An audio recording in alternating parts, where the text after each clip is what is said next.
আসসালামু আলাইকুম। শুভ সন্ধ্যা। আশা করি সবাই ভালো আছেন। আমরা আজকে বিজ্ঞানের প্রথম ক্লাস থেকে শুরু করছি। পদার্থের অবস্থা ও পরমাণুর গঠন। যেহেতু প্রথম ক্লাস, একটু ইন্ট্রোডাক্টরি কথা বলি। আমাদের বিজ্ঞানের কিন্তু নির্দিষ্ট কোনো সিলেবাস নাই। দৈনন্দিন বিজ্ঞান ক্লাস 6 থেকে শুরু করে এসএসসি পর্যন্ত আসতে পারে। ধরেন 15টার মধ্যে 6 7 8টা কোশ্চেন আসবে ওই লেভেল থেকে, 2 3 4টা কোশ্চেন আসবে এইচএসসি লেভেল থেকে, আর 2 3টা কোশ্চেন আসবে যেটা কোনো বইয়ে নাই, দৈনন্দিন জীবনে আমরা অভিজ্ঞতা থেকে শিখি এগুলো। এই জন্য সরাসরি মুখস্থ করা ছাড়াও যারা একটু থিঙ্কিং করতে পছন্দ করেন তাদের জন্য সুবিধা হবে, তারা বাকিগুলো আনসার করতে পারবে। আমরা আগে বুঝি পদার্থ কি। পদার্থ হচ্ছে যেসব পদার্থের, যেসব, যার ভর আছে, যে কোনো কিছু যেটার ভর আছে, স্থান দখল করে, আয়তন আছে, আকার আছে, আকৃতি আছে, ধরা যায়, ছোঁয়া যায়, স্পর্শ করা যায়, সেগুলোকেই পদার্থ বলা হয়। এই মহাবিশ্বে যা কিছু আছে তাকে দুই ভাগে ভাগ করা যায়। যে কোনো একটা জিনিস, হয় সেটা পদার্থ, না হয় সেটা শক্তি। শক্তি আর পদার্থের পার্থক্য ডিফারেন্সিয়েট করলেই আমরা বুঝতে পারবো যে কোনটা পদার্থ কোনটা শক্তি। পদার্থের ভর আছে, থাকতেই হবে, কিন্তু শক্তির ভর নেই। যদিও এই শক্তির সংজ্ঞাগুলো, শক্তি এবং পদার্থের সংজ্ঞাগুলো চিরায়ত পদার্থবিজ্ঞান থেকে নেওয়া হয়েছে। পদার্থবিজ্ঞান দুই প্রকার। একটা হচ্ছে ট্রেডিশনাল মেকানিক্স, চিরায়ত বলবিদ্যা, চিরায়ত পদার্থবিজ্ঞান। আরেকটা হচ্ছে কোয়ান্টাম মেকানিক্স, কোয়ান্টাম বলবিদ্যা, পদার্থবিজ্ঞানের কোয়ান্টাম ফিজিক্স যেটাকে বলা হয়। কোয়ান্টাম তত্ত্বে চলে গেলে আমরা দেখব যে আলোর কণারও ভর আছে।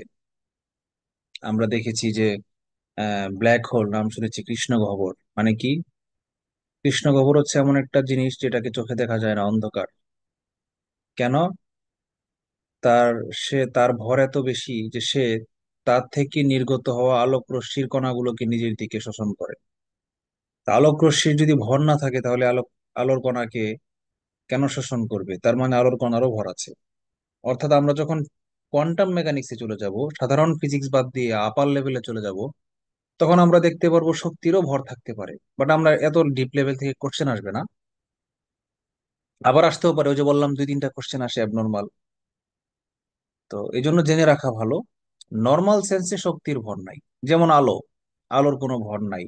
কোনো নিক্তিতে আলোকে মাপা যায় না। বিদ্যুৎ, ভর নাই। তাপ শক্তি, এর কোনো ভর নাই। রাসায়নিক শক্তি, ভর নাই। একটা ব্যাটারি, তার চার্জ থাকা অবস্থায় যে ভর, তার চার্জ যদি 0 হয়ে যায়, ব্যাটারিটা যদি ডাউন হয়ে যায়, তাও তার ভর সেম। 0.001 গ্রামও কমবে না। কোনো ক্যালকুলেটর দিয়ে, কোনো যন্ত্র দিয়ে আপনি ডিফারেন্স করতে পারবেন না। একটা ফুল চার্জের ব্যাটারি, এর মধ্যে 1 ফোঁটা হাইড্রোজেন বা 1 ফোঁটা পানি বা 1 ফোঁটা সোডিয়াম পড়লে সে ব্রাস্ট হয়ে যাবে, আগুন ধরে যাবে। সেটার যে ভর, ব্যাটারিটা 1 মাস রেখে দিলে বা 1 বছর রেখে দিলে এটা ডাউন হয়ে যাবে, জিরো চার্জ। কোনো টাচই করবে না, কোনো কারেন্টও জ্বলবে না, আলো জ্বলবে না, শর্টও করবে না। সেটারও ভর সেম। তার মানে কি, ব্যাটারির ভিতরে যে শক্তিটা ছিল সেটা 0 হয়ে গেছে, নাই হয়ে গেছে। তার মানে শক্তি থাকা অবস্থায়ও তার ভর যা ছিল, শক্তি নাই নিঃশেষ হয়ে যাওয়ার পরও তার ভর সেমই আছে। মানে ব্যাটারিটার ভিতরে যে পদার্থগুলো ছিল, প্লেট ছিল, ধনাত্মক ঋণাত্মক পাত ছিল, লিকুইড ছিল, ইলেকট্রোলাইট ছিল, সেগুলোর ভর শক্তি থাকা অবস্থায় যা ছিল, শক্তি চলে যাওয়ার পরও সেই পদার্থের ভরটাই আছে। মানে ব্যাটারির ভর হচ্ছে ব্যাটারি যে পদার্থ দিয়ে গেলে তৈরি, সেই পদার্থগুলোর ভর আছে। বাট ব্যাটারির ভিতরে যে সঞ্চিত শক্তি তার কোনো ভর নাই। মানুষের আত্মা, এটা এক প্রকার শক্তি, স্পিরিট, স্পিরিচুয়াল এনার্জি। একটা জীবিত মানুষের ভর যা, একটা মৃত মানুষের ভর ঠিক তাই। 1 গ্রামও কমবে না বা বাড়বে না।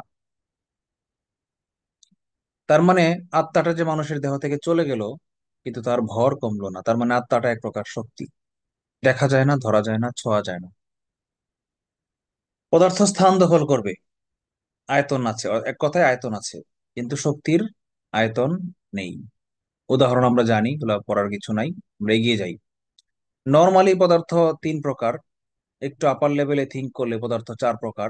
যেমন প্লাজমা, প্লাজমাকেও এক প্রকার পদার্থ বলা হয়। প্লাজমা কি আমরা পরে দেখব। আগে আমরা বুঝি নর্মালি যে তিন প্রকার পদার্থগুলো, এটা হচ্ছে, একটা হচ্ছে কঠিন পদার্থ, যার নির্দিষ্ট আয়তন আছে, নির্দিষ্ট আকারও আছে, আকার আকৃতি আছে, এবং দৃঢ়তা আছে। কেন এরকম দৃঢ়তা আছে, এর পিছনের ব্যাকগ্রাউন্ড কারণটা কি? এর কারণ হচ্ছে এর অণুগুলো পরস্পরের অতি সন্নিকটে থাকে। আবার বলা যায় যে একদম স্পর্শ করে থাকে, লেগে থাকে। যেমন বালু, পাথর, লবণ, লোহা, এগুলো। আবার যদি বলি তরল পদার্থ, তরল পদার্থের নির্দিষ্ট আয়তন আছে ঠিকই, কঠিন পদার্থের আয়তনও আছে, আকারও আছে। কিন্তু তরল পদার্থের আয়তন আছে ঠিকই, কিন্তু আকার নেই। কেন আকার নেই? কারণ যে আকারের বা যে আকৃতির পাত্রে তরল পদার্থকে রাখা হয়, সে সেই পাত্রের আকৃতি দখল করে। এটা তরল এবং গ্যাসীয় দুই প্রকার পদার্থের জন্যই প্রযোজ্য।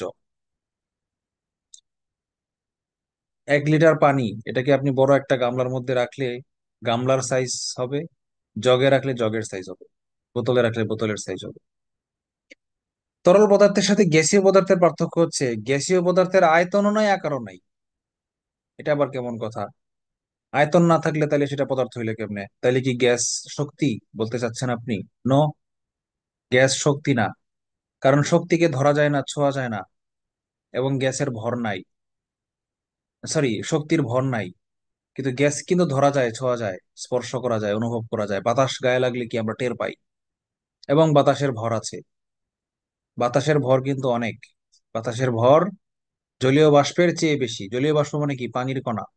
তার মানে পানি যখন বাষ্প হয়ে চলে যায় তখন সে আকাশে উড়ে যায়। কেন উড়ে যায়? কারণ সে বাতাসের চেয়েও হালকা। তার মানে জলীয় বাষ্পের চেয়েও বাতাস মানে অক্সিজেন ভারী। তার মানে ভর আছে। ভারী মানে ভর আছে।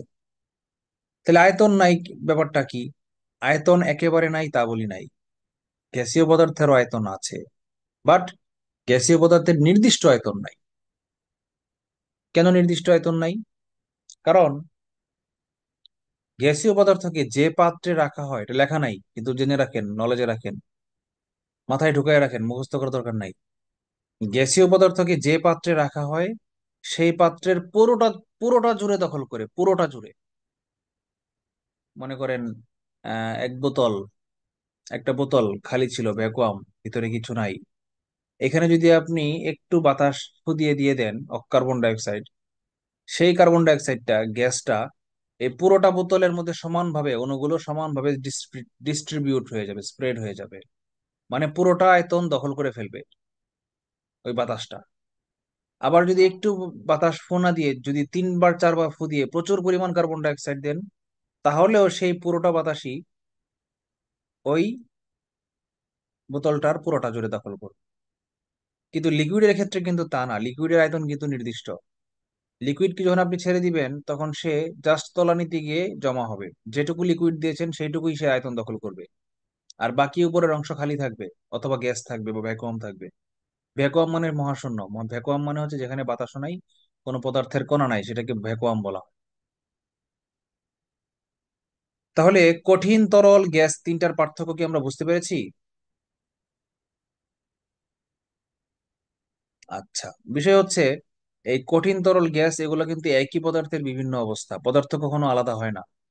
একই পদার্থ কঠিন হইতে পারে, তরল হইতে পারে, গ্যাসও হইতে পারে। যেমন মনে করেন পানিকে যদি আমরা তাপ দেই তাহলে সে বাষ্প হয়ে যাবে, তখন সে গ্যাস হয়ে যাবে। আবার পানিকে যদি আমরা ঠান্ডা করি 0 ডিগ্রিতে বা তার নিচে গেলে, পানি কিন্তু জমে কঠিন পদার্থ হয়ে যাবে, বরফ হয়ে যাবে। বরফ কিন্তু কঠিন পদার্থ। অর্থাৎ সকল পদার্থই তিনটা অবস্থা শো করে, ডিপেন্ড করে তার টেম্পারেচারের উপর।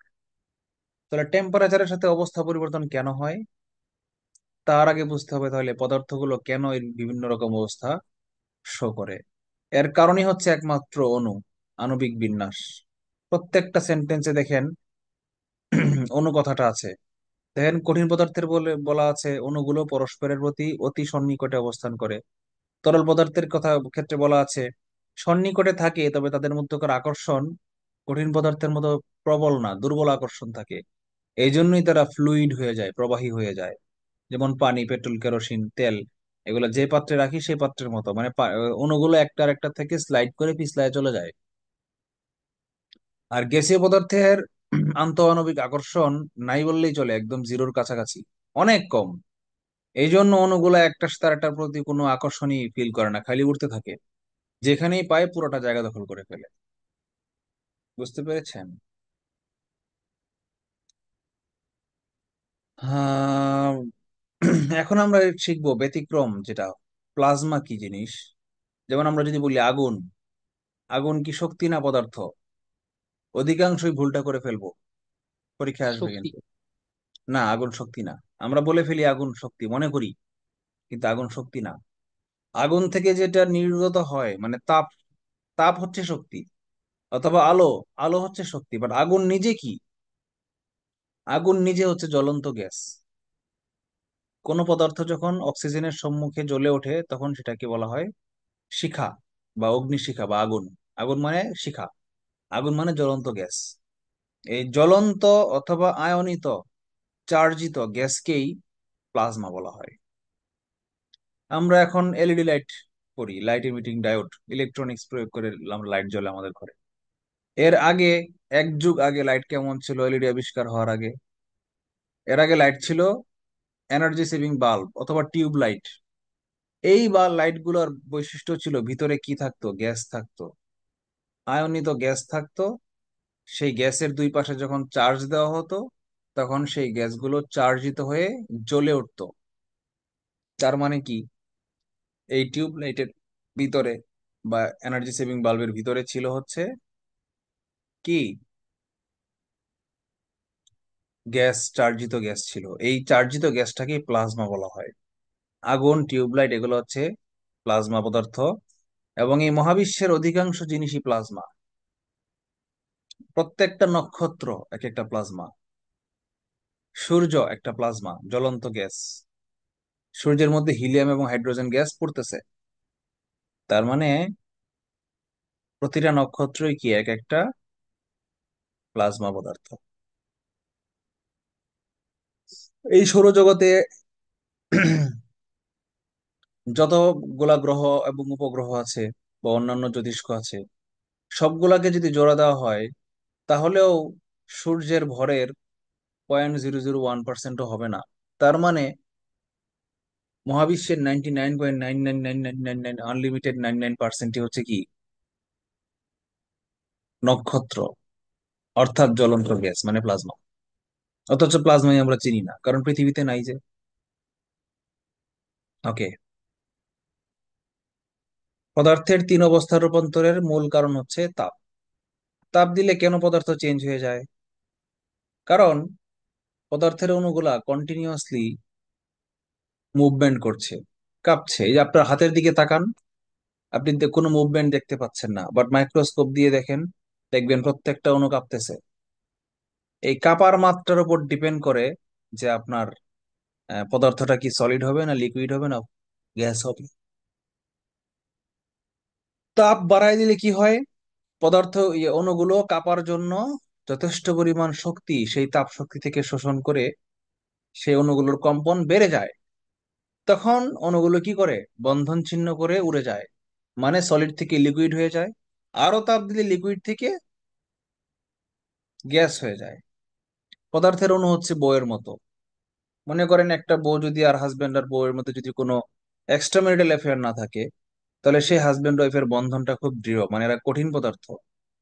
কিন্তু যদি পাশ থেকে বউটাকে একটু তাপ দেওয়া হয়, মানে আশেপাশের পাড়া প্রতিবেশী যদি আইসা আপনার বউকে মনে করেন ফুসলায়, তাহলে এক সময় দেখবেন আপনার বউয়ের অন্য পুরুষের প্রতি একটা টান যদি সৃষ্টি হয়ে যায়, তখন সে আপনাকে ডিভোর্স দিবে না, বাট আশেপাশে ছোটাছুটি করবে। তার মানে আপনার বউ কঠিন থেকে লিকুইড হয়ে গেছে। আর যদি এমন হয় যে না, এমন ভালোবাসা কেউ দিছে যে সে, সেই ভালোবাসা আপনার প্রতি যে বন্ধন ছিল তার চেয়েও বেশি, তাহলে আপনাকে ডিভোর্স দিয়ে আপনার বউ চলে যাবে। তার মানে বন্ধন ছিন্ন করে যখন মুক্ত ভাবে উঠবে, সেই অণুটাকে বলা হবে গ্যাস। তার মানে আপনার বউটা তখন লিকুইড থেকে আরো তাপ শক্তি পেয়ে, মানে আরো ভালোবাসার শক্তি পেয়ে কি হয়ে যাবে? গ্যাসিয়াস হয়ে যাবে। তার মানে আমাদের বন্ধন আসলে হাজবেন্ড ওয়াইফের বন্ধন কখনোই ছিন্ন হয় না। ছিন্ন হয় তাপের কারণে, পারিপার্শ্বিক তাপ, পারিবারিক তাপ, বিভিন্ন তাপ, শ্বশুর শাশুড়ির ইন্ধন, বিভিন্ন কারণে এই পদার্থের অণুগুলো ছুটে যায়। উদাহরণ দিয়ে শিখলে আপনার মনে থাকবে ভালো, তাই না? স্যার একদম আপার লেভেলের এক্সাম্পল ছিল। আপার লেভেলের এক্সাম্পল দিলাম। আচ্ছা, গলনাঙ্ক। কোনো কঠিন পদার্থ যখন তরল হয়ে যায়, যেই তাপমাত্রায় গলে যাবে সেই তাপমাত্রাটাকে গলনাঙ্ক বলা হয়। যেমন বরফের গলনাঙ্ক 0 ডিগ্রি, মানে বরফকে যদি 0 ডিগ্রিতে তাপ দেওয়া নেওয়া হয়, বরফের তাপমাত্রা ছিল আগে -30 মনে করেন, সেটাকে তাপ দিয়ে দিয়ে জিরোতে যখন নিয়ে আসবেন, তখন সেই তাপ বরফটা গলে যাবে, মানে লিকুইড হয়ে যাবে। আবার যে তাপমাত্রায় কোনো লিকুইড ফুটে যায়, মানে বাষ্প হয়ে গ্যাস হয়ে যায়, সেটাকে বলা হয় স্ফুটনাঙ্ক। যেমন মনে করেন পানি নর্মালি লিকুইড, তরল, যখন তাপ বাড়াইতে বাড়াইতে 100 ডিগ্রিতে নিয়ে যাবেন, তখন সে পানিটা কি হবে? বাষ্পে চলে যাবে, বাষ্প হয়ে যাবে। তার মানে এই 100 ডিগ্রি হচ্ছে পানির স্ফুটনাঙ্ক। স্ফুটনাঙ্কের বিপরীত শব্দ হচ্ছে হিমাঙ্ক, মানে যে তাপমাত্রায় হিম হয়ে যায়, মানে বরফ হয়ে যায়। ঠিক আছে? তো সাধারণত কোনো পদার্থের স্ফুটনাঙ্ক আর হিমাঙ্ক একই থাকে। বুঝতে পেরেছেন? যে তাপমাত্রায় গলে পানি হয়, সেই তাপমাত্রায় পানি গলে বরফ হয়। আবার যে তাপমাত্রায় পানি বাষ্প হয়, সেই তাপমাত্রায় বাষ্প ঠান্ডা হলে পানি হয়।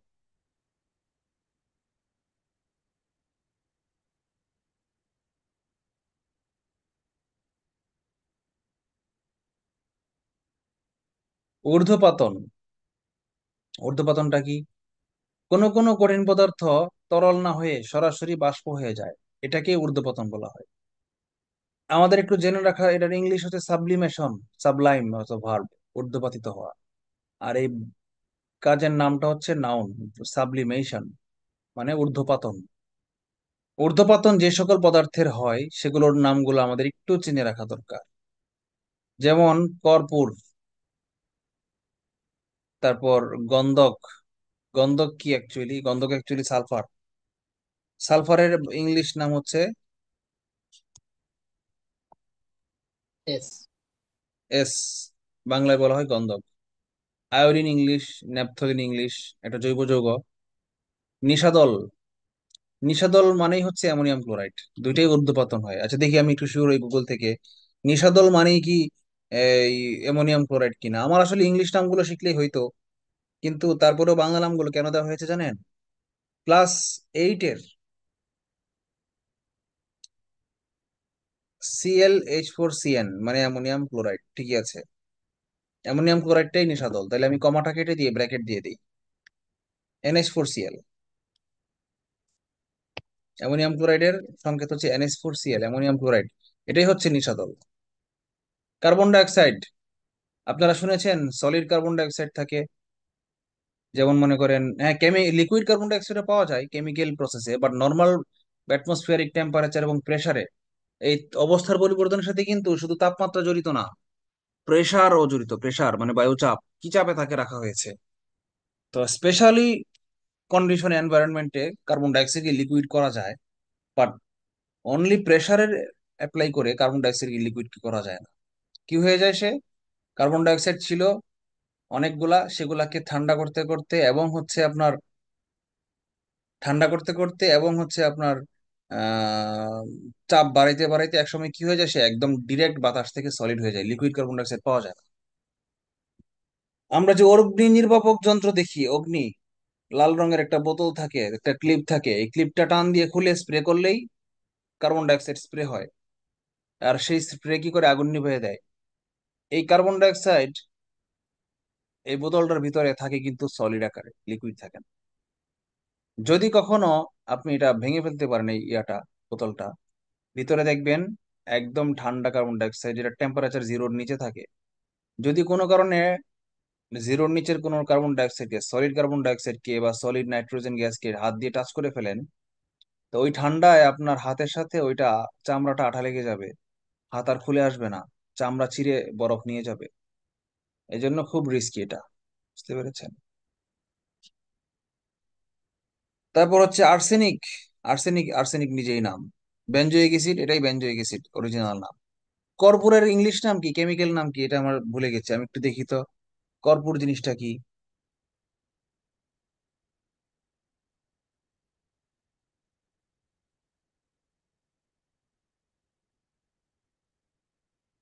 C10H4H16O। কর্পূর ইংরেজি হচ্ছে ক্যাম্ফোর। আচ্ছা, কর্পূর হচ্ছে একটা টার্পিনয়েড, টার্পিন আছে না, টার্পিন তেল, টার্পিনয়েড পেট্রোলিয়াম জাতীয় পদার্থ সেটা। হুম।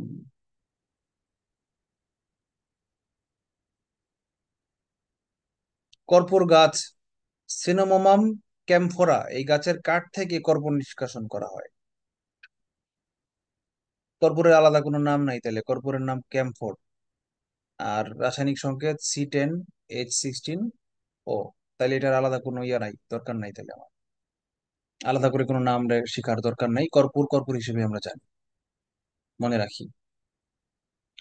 ন্যাপথালিন চিনেন তো? ইঁদুর দৌড়াতে বা তেলাপোকা দৌড়াতে আলমারির ভিতরে কাগজের মাঝে ফাঁকে ফাঁকে যেগুলো দেওয়া হয়, সেটাকে ন্যাপথলিন বলা হয়। ন্যাপথলিনও একটি জৈব যৌগ। আমরা একটু ক্লাসিফিকেশন দেখি, পদার্থ কি বিভিন্ন ভাগে ভাগ করা যায়। পদার্থ প্রধানত দুই প্রকার, একটা হচ্ছে মিশ্রণ, আর একটা হচ্ছে খাঁটি বস্তু। খাঁটি বস্তু মানে যার ভিতরে একটাই পদার্থ আছে, আর মিশ্রণ মানে এখানে একটা মিক্সচার আছে। যেমন দেখেন শরবত, শরবতের ভিতরে অ্যাকচুয়ালি দুইটা পদার্থ আছে, পানি আর চিনি, অথবা লেবু, অথবা লবণ। এই সবগুলো আলাদা আলাদা পদার্থ। কিন্তু আমি যদি আলাদা করে ফেলি, দেখেন পানি এটা এক প্রকার খাঁটি বস্তু, আলাদা করলে লবণ এটা একটা খাঁটি বস্তু, লেবু এটা আলাদা খাঁটি বস্তু, চিনি এটা আরেকটা খাঁটি বস্তু। তার মানে পদার্থগুলাকে যেগুলাকে আলাদাভাবে দেখা যায় সেগুলাকে বলা হয় খাঁটি বস্তু। খাঁটি বস্তু আবার দুই প্রকার, একটা হচ্ছে মৌলিক খাঁটি বস্তু, একটা হচ্ছে যৌগিক খাঁটি বস্তু। মৌলিক মানে হচ্ছে এলিমেন্ট, পর্যায় সারণীতে যে 118টা পদার্থ পাওয়া যায় সেগুলাকেই মৌলিক পদার্থ বলে, যেমন হাইড্রোজেন, হিলিয়াম, নাইট্রোজেন, তারপর iron, iodine, radon, xenon, krypton, chlorine, fluorine. এগুলো হচ্ছে কি মৌলিক পদার্থ। এখানে একটাই মৌল, যার একটাই বৈশিষ্ট্য, একটাই পরমাণু বা দুইটা পরমাণু মিলে একটা মৌল হইতে পারে, একাধিক তিনটা চারটা হইলে হইতে পারে।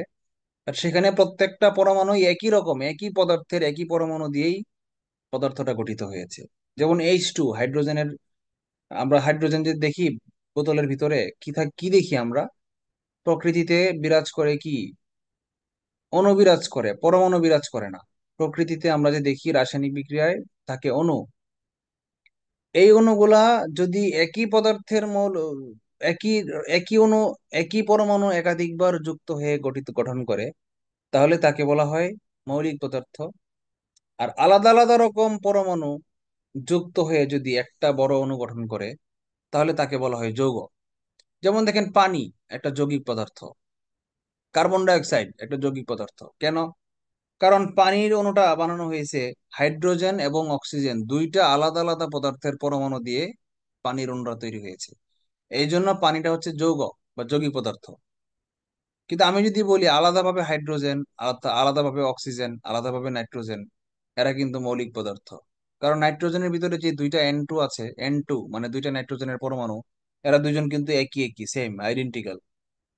তাহলে মৌল এবং যৌগের পার্থক্য কি আমরা বুঝতে পেরেছি?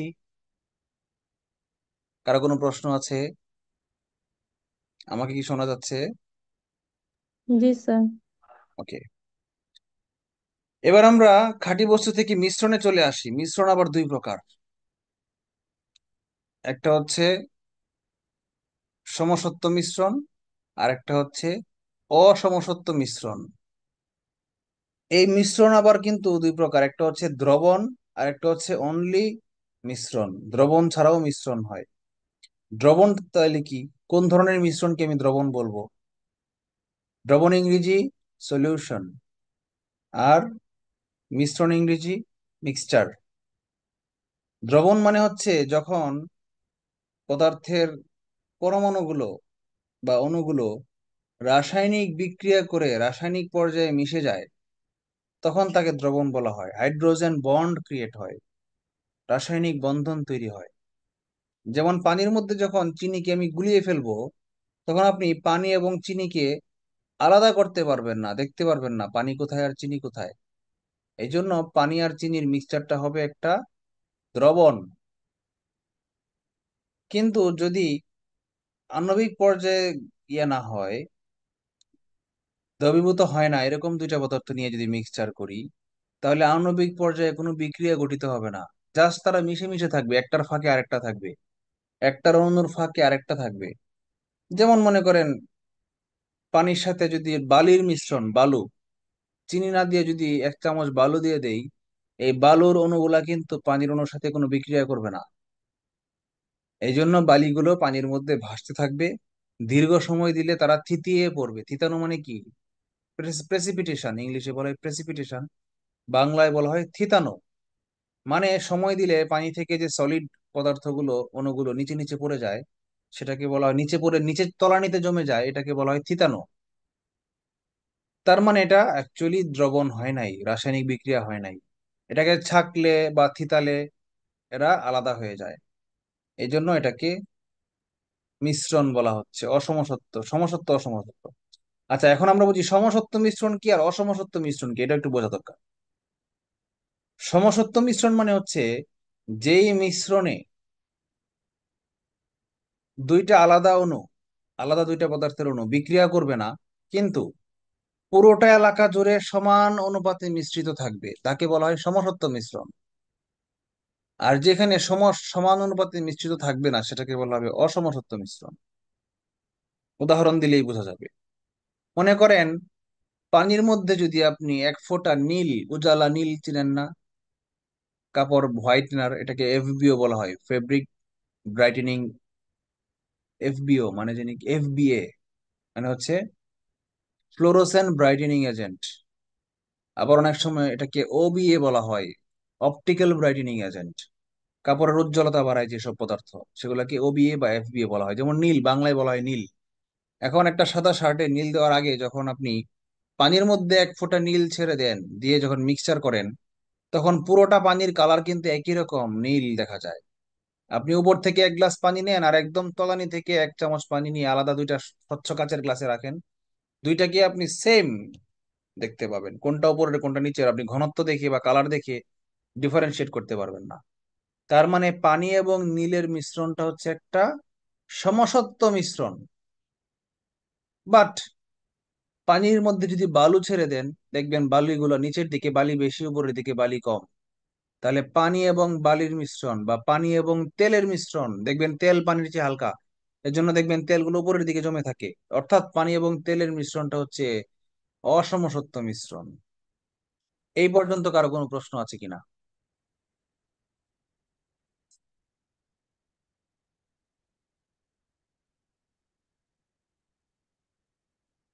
এগুলা সব বলে ফেলেছি, আমরা এগিয়ে যাই।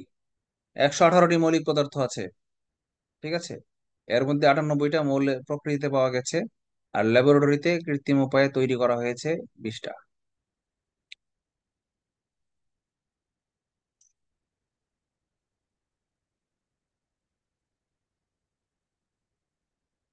সর্বশেষ আবিষ্কৃত মৌলটার নাম হচ্ছে, 118তম মৌলটার নাম হচ্ছে ইউনান অক্টিয়াম। ইউনান অক্টিয়াম শব্দটার মানে হচ্ছে, অক্টিয়াম মানে 18, আর ইউনান অক্টিয়াম মানে 110-এর পরে 8। ইউনান অক্টিয়াম শব্দের মানেই হচ্ছে 118তম ধাতু। এটা আরেকটা নাম আছে, ইউনান অক্টিয়ামের আরেকটা নাম আছে। আমি একটু গুগলে সার্চ দিচ্ছি, সেটা ভুলে গেছি আমি, কি যেন নামটা।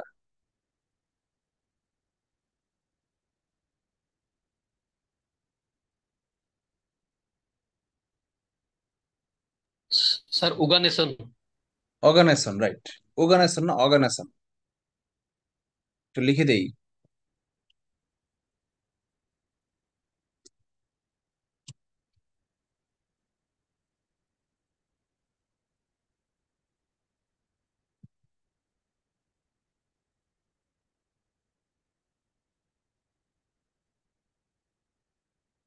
অর্গানাইজেশন হচ্ছে বাণিজ্যিক নাম, আর ইউনান অক্টিয়াম হচ্ছে, ইউনান অক্টিয়াম হচ্ছে তার আইইউপ্যাক নাম। আইইউপ্যাক মানে বুঝেন? আইইউপ্যাক মানে হচ্ছে ইন্টারন্যাশনাল একটা সংস্থা, যারা পদার্থের কেমিক্যাল নাম নির্ধারণ করে। ইউপ্যাক নাম হচ্ছে উইনোনকটিয়াম, মানে কেমিক্যাল নেম। আর ট্রেড নেম হচ্ছে অর্গানেসন। যেমন ওই যে একটু আগে যেটা বলেছিলাম, অ্যামোনিয়াম ক্লোরাইড হচ্ছে তার কেমিক্যাল নেম, আর নিশাদল হচ্ছে তার ট্রেড নেম।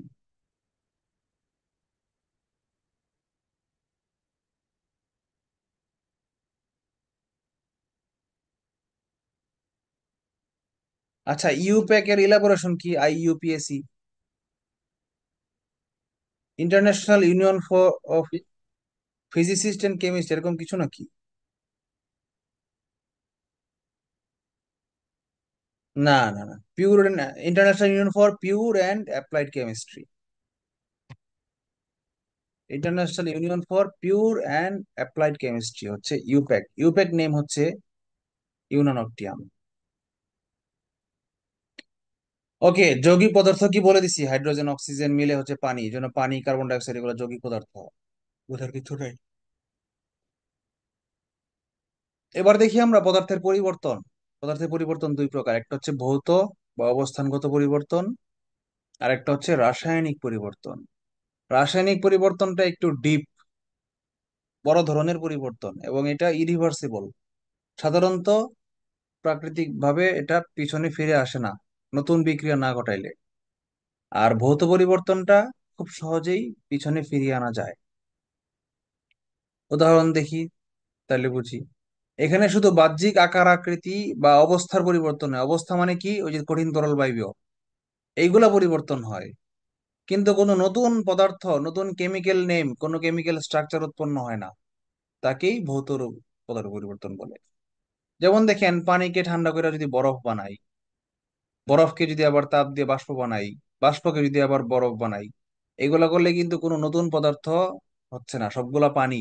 বরফের সংকেত H2O, বাষ্পের সংকেত H2O। আচ্ছা, একটা লোহাকে যদি চুম্বক দিয়ে ঘর্ষণ করে চুম্বক বানায় ফেলি, তাহলে লোহা কিন্তু লোহাই থাকবে, জাস্ট এর অনুগুলার কেমিক্যাল না, সরি, অনুগুলার ফিজিক্যাল স্ট্রাকচার চেঞ্জ হয়ে যাবে। অনুগুলার ভিতরে যে স্পিন ছিল, রোটেশন ছিল, ঘূর্ণন ছিল, অনুগুলা ঘুরতেছিল, এই অনুর ইলেকট্রন গুলা যে ঘুরতেছিল, সেই ঘূর্ণনের দিক একটা সিনক্রোনাইজ হবে, সারিবদ্ধ হবে, এই জন্য লোহা চুম্বক হয়ে যাবে। কিন্তু এর মধ্যে কিন্তু লোহা ছাড়া, ফেরাস ছাড়া নতুন করে কোনো পদার্থ আবিষ্কৃত হবে না বা ঢুকবে না। তাপ দিয়ে মোম গলানো, বৃষ্টি আকাশ থেকে মাটিতে পড়ে যাওয়া, একই কথা। এবার দেখি রাসায়নিক পরিবর্তন। যেই পরিবর্তনের ফলে এক বা একাধিক বস্তু নিজস্ব সত্তা হারিয়ে সম্পূর্ণ নতুন ধর্মের এক বা একাধিক নতুন বস্তুতে পরিণত হয়। নতুন কোনো পদার্থ তৈরি হবে, এক কথায় কেমিক্যাল স্ট্রাকচার চেঞ্জ হয়ে যাবে, তাকে রাসায়নিক পরিবর্তন বলে। যেমন দেখেন, দুধকে ছানায় পরিণত করা। দুধের মধ্যে এক ফোঁটা লেবু দিয়ে রেখে দেন, রাতে সকালে উঠে দেখবেন ছানা হয়ে গেছে। এই ছানার কেমিক্যাল স্ট্রাকচার কিন্তু দুধের কেমিক্যাল স্ট্রাকচার এক না, রাসায়নিক পরিবর্তন হয়ে গেছে। লোহায় মরিচা ধরা। লোহা কি? এফি, Fe2, ফেরাস, আয়রন, এছাড়া অন্য কিছু নাই। কিন্তু যখন পানির মধ্যে রেখে দিবেন, পানির মধ্যে না, মানে বাতাসের মধ্যে রেখে দিবেন লোহাকে দীর্ঘদিন, তখন বাতাসের মধ্যে জলীয় বাষ্পগুলো লোহার সাথে বিক্রিয়া করে ফেরোসোফেরিক অক্সাইড তৈরি করবে, Fe2O3 * 10 আর্দ্র ফেরোসোফেরিক অক্সাইডকে মরিচা বলা হয়। মরিচার সংকেত আমরা শিখবো, তালিকা আছে আরেক অধ্যায়ে, বিভিন্ন কেমিক্যাল নেম ইয়ার। তো তার মানে কি বোঝা গেল? লোহার যে মরিচাটা, এটা অ্যাকচুয়ালি লোহা না। এর মধ্যে পানির কোনো অণু এবং বাতাসের অণু, অক্সিজেনের অণু ভিতরে ঢুকে গেছে, লোহার ফাঁকে ফাঁকে ঢুকে গেছে বিক্রিয়া করে। তার মানে এখন সে লোহার লোহা নাই, মরিচা হয়ে গেছে, সম্পূর্ণ নতুন একটা পদার্থ। তার মানে রাসায়নিক চেঞ্জ হয়ে গেছে।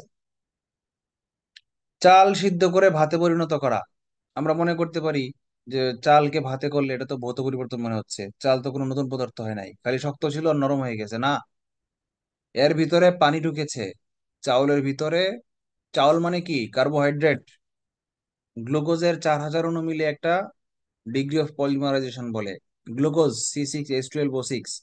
এই গ্লুকোজ দুইটা মিলে হয় একটা ডাইস্যাকারাইড। এরকম 1000, 2000, 3000, 4000 ডাইস্যাকারাইড মিলে হয় একটা পলিস্যাকারাইড। যেমন স্টার্চ, সেলুলোজ, এগুলো হচ্ছে পলিস্যাকারাইড। তাহলে আলু হচ্ছে আলু, ভাত, এগুলো হচ্ছে স্টার্চ। ভাত যে আমরা খাই, কার্বোহাইড্রেট যে এগুলো আমরা ম্যাক্সিমাম খাই, এগুলো হচ্ছে স্টার্চ। আমরা জৈব যৌগ একটা চ্যাপ্টার আছে, সেখানে আমরা শিখবো starch, glucose, sucrose, fructose, monosaccharide, polysaccharide, oligosaccharide, সব শিখবো আমরা, টেনশন নাই। কিন্তু প্রাসঙ্গিক ভাবে আসে বলে আমি একটু টাচ দিয়ে যাই, যে চাউল মানে কি, ভাত মানে কি, সংকেত একই কাছাকাছি। জিনিসটা হচ্ছে গ্লুকোজের অণু, মানে স্টার্চ। বড় অনেকগুলা গ্লুকোজের অণুকে একসাথে স্টার্চ বলা হয়। এই স্টার্চ থেকে যখন আমরা সিদ্ধ করে ফেলবো, পানি দিয়ে তাপ দিব, তখন স্টার্চের ভিতরে ভিতরে পানির অণু ঢুকে যাবে এবং হাইড্রোজেন বন্ড ক্রিয়েট হবে। এই জন্য কেমিক্যাল চেঞ্জ হয়ে গেছে, মানে ভাত আর চাল অ্যাকচুয়ালি একই পদার্থ না। দিয়াশলাইয়ের কাঠি জ্বালানো ফসফরাস, সালফার এবং অন্যান্য আহ দাহ্য পদার্থ দিয়ে দিয়াশলাইয়ের কাঠিটা লাল রঙের যেটা থাকে সেটা থাকে, বানানো হয়। বাট যখনই আপনি কাঠিটাকে জ্বালিয়ে ফেলবেন, তখন অক্সিজেনের সঙ্গে বিক্রিয়া করে সে ছাই হয়ে যাবে। ছায়ের মধ্যে কিন্তু সেই ফসফরাস, সালফার এগুলো আর থাকবে না, মানে স্ট্রাকচার চেঞ্জ হয়ে গেছে। বুঝতে পেরেছেন? মোমবাতির দহন, আবার তো কনফিউশন করে দিলেন। হুম। মোমবাতি, মোম গলাইলে, একটু আগেই বললেন যে মোম গলাইলে ইয়া হয় না, ভৌত পরিবর্তন হয়, রাসায়নিক হয় না। আবার এখন বলতেছেন মোমবাতির দহনে রাসায়নিক পরিবর্তন হয়, ব্যাপারটা তার কি? ভৌত রাসায়নিক দুইটাই হয়। হ্যাঁ, ব্যাখ্যা করতে পারেন তো দেখি কিভাবে দুইটাই হয়।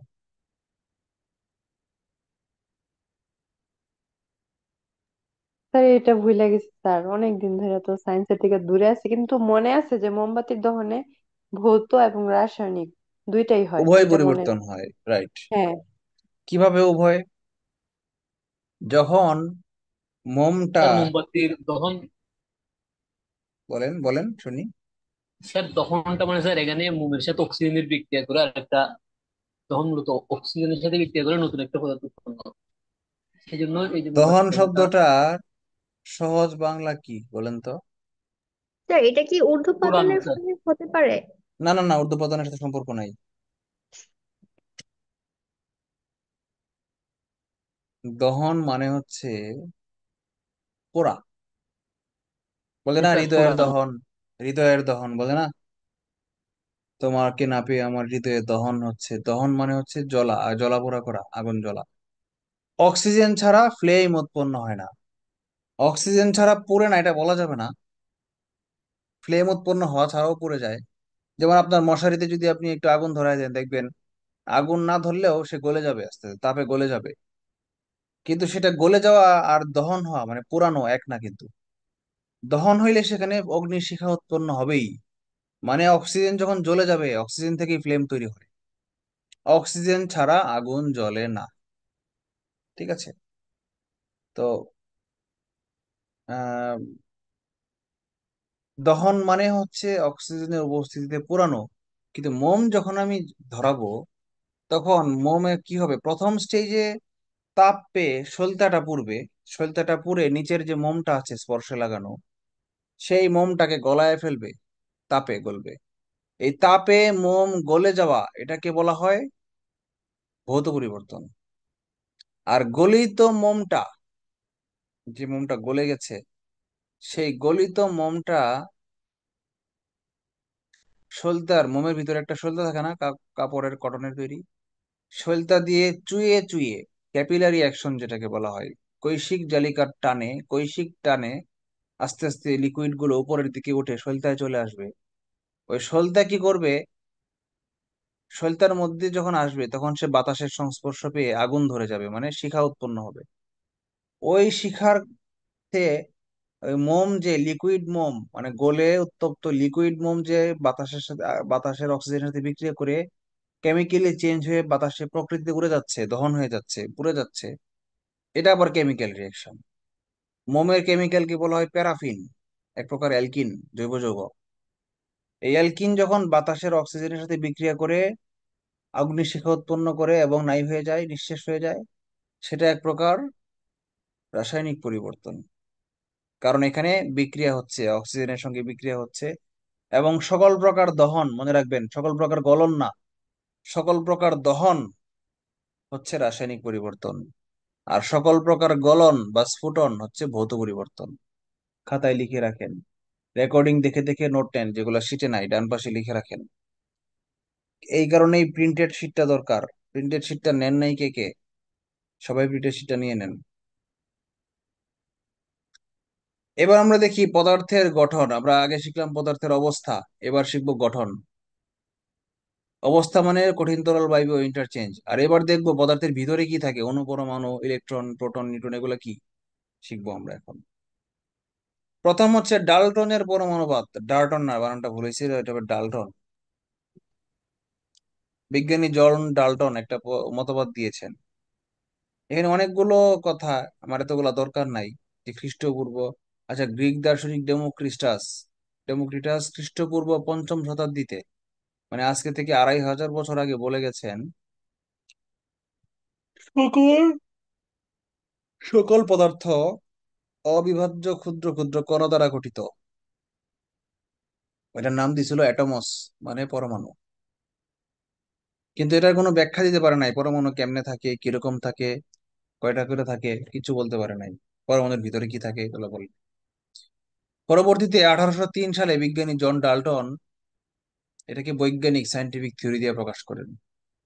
এই জন্য জন ডাল্টনকে আধুনিক রসায়নের জনক বলা হয়। মানে অণু পরমাণু যদি আপনি আবিষ্কার করতে না পারেন, তাহলে রসায়ন আপনি স্টাডি করবেন কিভাবে? যখনই মানুষ বুঝতে পেরেছে যে পদার্থের ভিতরে থাকে অণু, তার ভিতরে থাকে পরমাণু, এরপর থেকেই কেমিস্ট্রি অনেক ইজি হয়ে গেছে, অনেক অভূতপূর্ব উন্নতি সাধন হয়েছে। এই জন্য দেখবেন যে কেমিস্ট্রির উন্নয়ন হয়েছে দেরিতে, 19শ শতাব্দীতে। ফিজিক্সের উন্নয়ন অনেক আগে হয়েছে। দেখেন লাইট থিওরি, আল খোয়ারিজমি, ইবনে হাইথাম, এরা লাইট থিওরি নিয়ে কাজ করছে নবম দশম শতাব্দীতে। আর কেমিস্ট্রি নিয়ে কাজ করতে সেই 1800 ঊনবিংশ শতাব্দী পর্যন্ত বিজ্ঞানীদের অপেক্ষা করতে হয়েছে। ইলেকট্রন, সরি, এই কারেন্ট আবিষ্কার হয়েছে ইলেকট্রন আবিষ্কারের আগে। কল্পনা করতে পারেন? কারেন্ট মানে কি? ইলেকট্রিসিটি হচ্ছে ইলেকট্রনের প্রবাহ। ইলেকট্রন আবিষ্কার হওয়ার আগে মানুষ বিদ্যুৎ দিয়া কাজ করছে। 1600 খ্রিস্টাব্দে ওই বিজ্ঞানী, কি কি যেন নাম ভুলে গেলাম, সে এই গুড্ডি দিয়া বজ্রপাত থেকে শর্ট হাতে, নিজের হাতে শর্ট খাইছে। তাহলে কি বুঝলেন? ঘুড়ি ঘুড়ি উড়িয়ে তিনি ইলেকট্রিসিটি স্পর্শ করতে চেষ্টা করেছেন। আচ্ছা, আরো অনেক, বিদ্যুতের অনেক, নিকোলা টেসলা, আলেজান্দ্রো ভোল্টা, এরা সবাই কিন্তু এই ডালটনের আগের বিজ্ঞানী। মানে বড় বড় ফিজিক্সের, বিদ্যুতের আবিষ্কার, আলোর আবিষ্কার, শব্দ নিয়ে গবেষণা, এগুলো অনেক আগেই, কেমিস্ট্রির অনেক আগেই ফিজিক্স ডেভেলপ হয়ে গেছে। ভাবতে অবাক লাগে না? আচ্ছা, এবার আমরা শিখি পরমাণু কি আর অণু কি। পরমাণু হচ্ছে মৌলিক পদার্থের বৈশিষ্ট্য রক্ষাকারী ক্ষুদ্রতম কণা, যেটা প্রকৃতিতে বিরাজ করে না। প্রকৃতিতে বিরাজ করে অণু। আচ্ছা, আর অণু কি? মৌলিক এবং যৌগিক উভয় ধরনের পদার্থের বৈশিষ্ট্য রক্ষাকারী ক্ষুদ্রতম কণা। পরমাণু কি করে? রাসায়নিক বিক্রিয়ায় সরাসরি অংশগ্রহণ করে, কিন্তু অণুগুলো রাসায়নিক বিক্রিয়ায় সরাসরি অংশগ্রহণ করে না। আরেকটা জিনিস একটু আগে অলরেডি বলে ফেলেছি, পরমাণু প্রকৃতিতে বিরাজ করে না স্বাধীনভাবে, ব্যতিক্রম নিষ্ক্রিয় গ্যাস ছাড়া।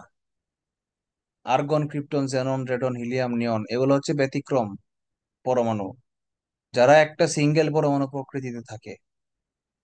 কিন্তু এটা ছাড়া, এই নিষ্ক্রিয় গ্যাসগুলা ছাড়া বাকি সকল পদার্থ, 118টার মধ্যে ওই 8টা নিষ্ক্রিয় গ্যাস ছাড়া বাকি 110টা পদার্থ, মৌলিক পদার্থের পরমাণু প্রকৃতিতে পাওয়া যায় না। উন্মুক্ত ভাবে পরমাণু থাকে না। তারা থাকে কিভাবে? অণু হিসেবে থাকে। 2টা 3টা পরমাণু মিলে একটা অণু গঠন করে, ক্লাস্টার গঠন করে অণু হিসেবে থাকে। তাহলে আমরা কি অণু এবং পরমাণুর পার্থক্য বুঝতে পেরেছি?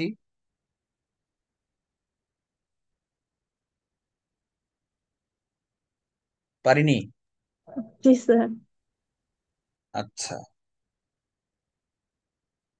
পারমাণবিক এবং আণবিক ভর, নাম থেকেই বোঝা যাচ্ছে একটা পরমাণুর ভরকে পারমাণবিক ভর বলে, একটা অণুর ভরকে আণবিক ভর বলে।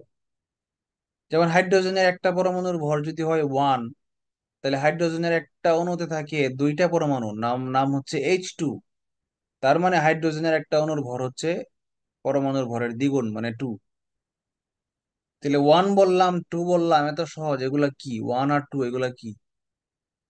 এগুলো হচ্ছে অ্যাটমিক মাস ইউনিট, এএমইউ। পারমাণবিক ভরের একক হচ্ছে অ্যাটমিক মাস ইউনিট, এএমইউ সংক্ষেপে বলা হয়। কিন্তু অরিজিনালি আমরা জানি ভরের একক গ্রাম বা কেজি। কেজি বা গ্রামে প্রকাশ করলে এএমইউ কিন্তু অনেক ছোট একক।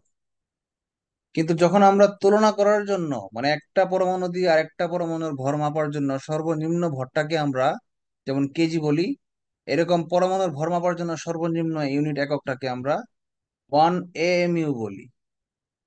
আর এএমইউটা কি? 1 অ্যাটমিক মাস ইউনিটটা আসলে কে? সবচেয়ে হালকা মৌলটাকে আগে কি করা হয়েছিল, মানে বাটখারা হিসেবে ইউজ করা হয়েছিল।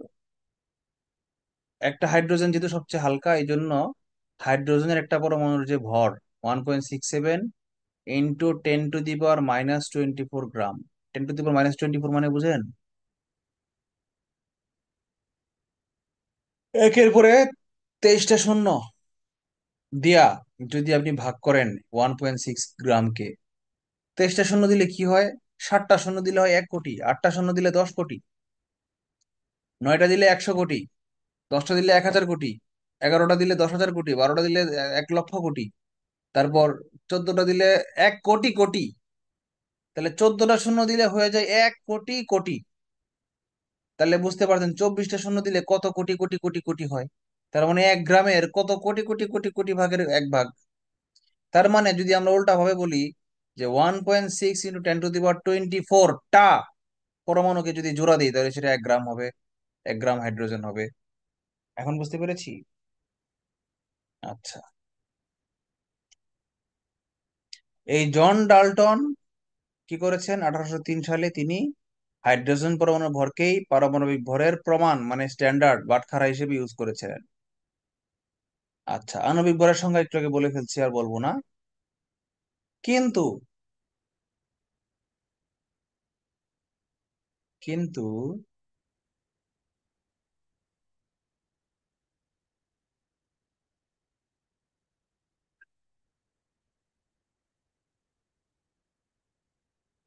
কিন্তু পরবর্তীতে বিজ্ঞানীরা এই হাইড্রোজেন পরমাণু সবচেয়ে হালকা হইলেও উনি গিয়ে হিসাব করে দেখছে একটু সামান্যর জন্য এই হাইড্রোজেন পরমাণুর ভর দিয়ে অধিকাংশ পরমাণুর ভরকে ভাগ করা যাচ্ছে না। যার ফলে 2, 3, 4 এভাবে বলা যাচ্ছে না। তাহলে কি করা যায়? তারা খুঁজে দেখছে কার্বন 12 আইসোটোপ, মানে কার্বনের যে কার্বন আইসোটোপ কি আমরা এই অধ্যায়ের লাস্টের দিকে শিখবো। একটা পদার্থের অণুগুলো এক এক রকম বিন্যাস নিয়ে প্রকৃতিতে থাকে। এর মধ্যে একই পদার্থের যদি একাধিক পরমাণু নিয়ে প্রকৃতি বিরাজ করে, তাহলে প্রত্যেকটাকে একটাকে আরেকটার আইসোটোপ বলে। কার্বন 12 যেটা আইসোটোপ, মানে 12টা পরমাণু থাকে, উম, সেই কার্বন 12 আইসোটোপে 12টা ইলেকট্রন প্রোটন থাকে। নিউট্রন পরমাণু না, সরি, প্রোটন নিউট্রন থাকে। এই কার্বন 12 আইসোটোপের যে ভর পরমাণুর, তার 12 ভাগের 1 ভাগ হচ্ছে স্ট্যান্ডার্ড। সেটা দিয়ে অন্যান্য সকল পদার্থ থেকে ভাগ যায়। এই জন্য অ্যাটমিক মাসের স্ট্যান্ডার্ড হিসেবে হাইড্রোজেন পরমাণুকে বাদ দিয়ে কার্বন 12 পরমাণুর ভরের 12 ভাগের 1 ভাগকে নেওয়া হয়েছে। মানে কার্বন পরমাণুর ভর হচ্ছে হাইড্রোজেনের 12 গুণ, এই জন্য 12 বলা হচ্ছে। কার্বন 12 মানে 12 গুণ। সেটার 12 ভাগের 1 ভাগকে পরে স্ট্যান্ডার্ড হিসেবে ধরা হয়েছে। বর্তমানে স্ট্যান্ডার্ড হচ্ছে কার্বন 12 আইসোটোপের 12 ভাগের 1 ভাগ। আছে, শীটের নিচে আছে, কোথাও না কোথাও আছে। এই শীটে না থাকলে অন্য শীটে আছে। এবার আমরা দেখি অ্যাভোগাড্রোর সূত্র, একটু আপডেট লেভেলের, খুব কঠিন কিছু না।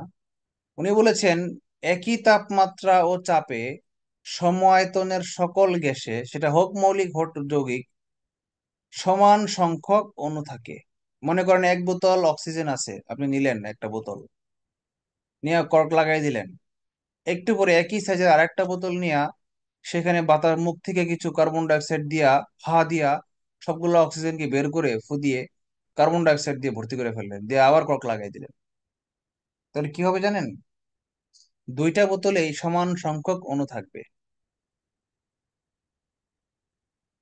অবাক হইতে পারেন যে স্যার, অক্সিজেন আর কার্বন ডাই অক্সাইডের তো পারমাণবিক ভর সমান না, পারমাণবিক সংখ্যাও সমান না, একটা অণুর স্ট্রাকচারও এক না, তাহলে কেন সমান সংখ্যক অণু রইলো? অণুর আকৃতিও তো সমান না, অণুর সাইজও সমান না, আন্তঃনবিক বিকর্ষণ আকর্ষণ কিছুই সমান না, তারপরেও কেন সমান সংখ্যক অণু রইলো? কারণ কি? এটার কারণ আমি জানি না, এটা আল্লাহ এমন ভাবে সৃষ্টি করছে, বাট বিজ্ঞানীরা আবিষ্কার করছে এটা ঘটে। যেমন ইলেকট্রন প্রবাহিত হইলেই কারেন্ট জ্বলে, মানে লাইট জ্বলে। এটা আল্লাহ বানায় দিছে, ইলেকট্রন প্রবাহিত হইলেই তোমার চারদিকে চুম্বক সৃষ্টি হবে, লোহাকে আকর্ষণ করবে। পেঁচানো তারের ভিতর দিয়ে কারেন্ট দিলেই সেটা লোহাকে আকর্ষণ করবে। আর দুই মাথায় বাতি লাগাইলে বাতি জ্বলবে। মাছের রাজা ইলিশ ফকফকা। কিন্তু কেন হবে এটা কি কেউ কোনো বিজ্ঞানী বলতে পারবে? বলেন। বিজ্ঞানীরা বলতে পারছে যে পৃথিবীর দুইটা বস্তু একে অপরকে আকর্ষণ করে, এই জন্য নিউটন দেখছে আপেল ছেড়ে দিলে মাটিতে পড়ে। কিন্তু কেন আকর্ষণ করে একটা পদার্থ আর একটা পদার্থকে? আপেল কেন মাটিতে পড়ে, কেন পৃথিবী আপেলকে আকর্ষণ করে? এটা কি আল্লাহ ছাড়া কোনো বিজ্ঞানীর বাপের ক্ষমতা আছে এটা বের করার? এটা আল্লাহ দিয়েই বানাইছে এভাবে। তাই বিজ্ঞানীরা আবিষ্কার করছে সমান সংখ্যক অণু থাকে, কিন্তু কেন সমান সমান থাকে এটা এটা কিন্তু কোনো ব্যাখ্যা নাই, কোনো লজিক নাই। সমান সংখ্যক থাকে এটাকে ধরেই পরে অন্যান্য ফর্মুলা এবং থিওরি আবিষ্কার করা হয়েছে। আচ্ছা, সেই যে সংখ্যাটা, এই সমান যে সংখ্যাটা থাকে, এই সমান সংখ্যক অণু থাকে, সেই সংখ্যাটার মান হচ্ছে 6.02 ইন্টু 10⁻23। কতটুকুর মধ্যে থাকে এতগুলা? এটাকে অ্যাভোগাড্রোর সংখ্যা বলা হয়। যতগুলা অণু বা পরমাণু থাকে তাকে অ্যাভোগাড্রোর সংখ্যা বলা হয়। অ্যাভোগাড্রোর সূত্র আর অ্যাভোগাড্রোর সংখ্যা কাছাকাছি। আগে সূত্রে বলছে সমান সংখ্যক থাকে, আর অ্যাভোগাড্রোর সংখ্যায় বলছে কত সংখ্যক থাকে। সেটা হচ্ছে 6.02 ইন্টু 10⁻23। এখন আমি যদি বলি এক বোতল বাতাস আর দুই বোতল বাতাস সমান অণু থাকবে, না। তাহলে অ্যাভোগাড্রোর সংখ্যাটা কত কত কয় বোতল বাতাসের মধ্যে অ্যাভোগাড্রোর সংখ্যক পরমাণু থাকে বা অণু থাকে, এটা জানা দরকার না? বা একটা প্রশ্ন আসে না যে স্যার আপনি বললেন সমান সংখ্যক অণু থাকে, তাহলে এক বোতল বাতাস আর 10 বোতল বাতাসের মধ্যে সমান সংখ্যক থাকবে না? তাহলে কত বোতল বাতাসের মধ্যে এই 6.02 ইন্টু 10⁻23 টি সংখ্যা, টি অণু বা পরমাণু থাকে? কিভাবে বুঝবো? সেটাকে বলা হয় এক মোল। মোল আবার কি? এই মোল কিন্তু মৌলও না, এই মোল মানে হচ্ছে অন্য একক, পদার্থের পরিমাণের এককে মোল বলা হয়। এটা আবার কি? মোলটা হচ্ছে একটা পদার্থের যে আণবিক ভর, তাকে গ্রামে প্রকাশ করলে যত গ্রাম হয় তত গ্রামকে এক মোল বলে। হ্যাঁ। আচ্ছা, তাহলে আবার মোলের সাথে সম্পর্কিত আণবিক ভর, তাহলে বুঝতে হবে আণবিক ভর কি। আণবিক ভর অলরেডি আমরা বুঝে ফেলছি, কোন যৌগের বা মৌলের একটা অণুর ভরকে আণবিক ভর বলে। এখন অক্সিজেনের অণুতে পরমাণু আছে দুইটা। প্রত্যেকটা পরমাণুর পারমাণবিক ভর হচ্ছে 8।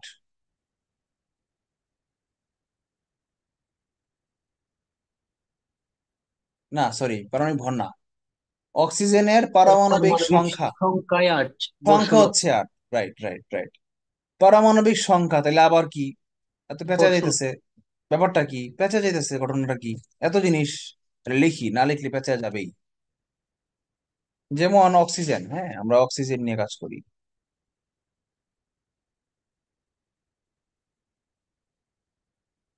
অক্সিজেনের পারমাণবিক সংখ্যাটা আবার কি?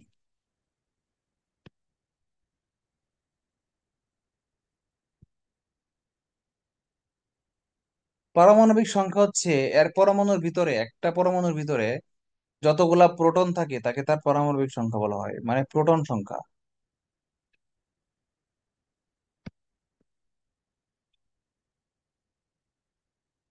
অক্সিজেনের পারমাণবিক সংখ্যা হচ্ছে 8, মানে 8টা প্রোটন থাকে। অক্সিজেনের পারমাণবিক ভর, মানে প্রোটন আর নিউট্রনের ভরের যোগফলকে পারমাণবিক ভর বলে।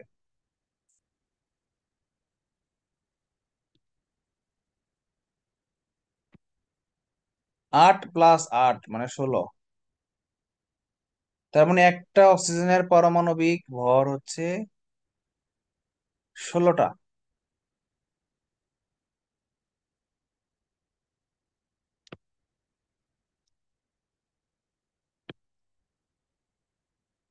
একটা অক্সিজেনের পারমাণবিক ভর হচ্ছে 16। স্যার, বলেন। আপনার ভয়েসটা না এখনো অনেক স্লো আসতেছিল। মানে এতক্ষণ জোরে ছিল, কিন্তু এখন হুট করে মনে হচ্ছে কমে গেছে। অন্যরা কি বলেন? স্লো স্লো হয়ে গেছে নাকি আমার? অন্যরা কেউ একজন বলেন, আমার ভয়েসটা কি অনেক ডাউন হয়ে গেছে? স্যার ঠিক মনে হচ্ছে। শোনা যাচ্ছে স্যার। ঠিক আছে। আচ্ছা, তাহলে মনে হয় আপনার নেটে প্রবলেম হচ্ছে। ওকে। আবার এই পারমাণবিক ভরের পরে সেকেন্ড স্টেজে আছে আণবিক ভর। এটা আবার কি? একটা অণুর ভর। অক্সিজেনের একটা অণুতে পরমাণু থাকে 2টা। তাহলে এখন বলেন তো অক্সিজেনের আণবিক ভর কত? 32। 32। 16 × 2 = 32, 2টা পরমাণু থাকে বলে 32।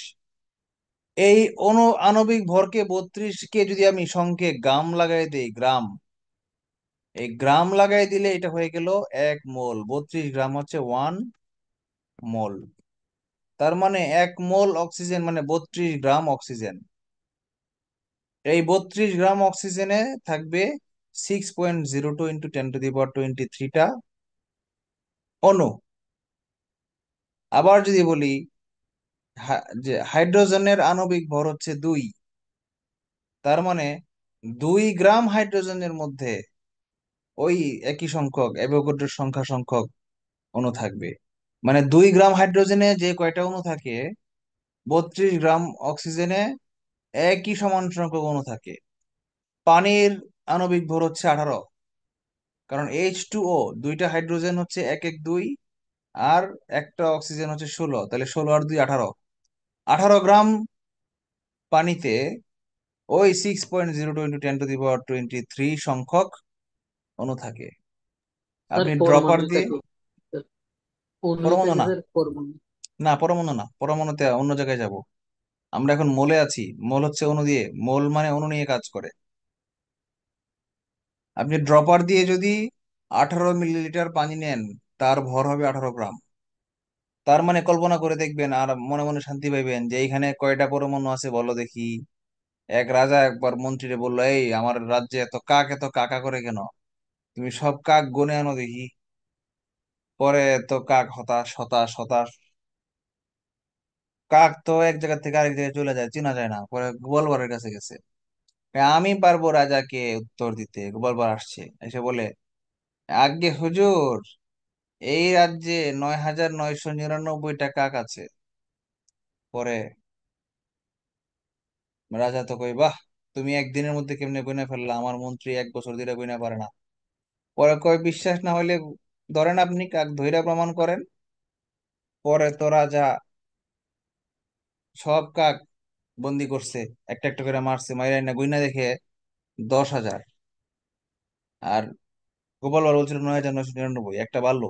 একটা বাড়লো কেন? গোপাল ভাঁড়ের গলা গলা কর্তন, গোপাল ভাঁড়ের গর্দন নামায় ফেলবে, মৃত্যুদণ্ড। কেন? সে মিথ্যা বলেছে রাজাকে, না গুনেই। পরে গোপাল বলছে, হুজুর আমি তো ঠিকই গুনেছিলাম। একটা কাক যে উড়িষ্যা থেকে উড়ে চলে এসেছে, সেই খবর কি আপনি পেয়েছেন?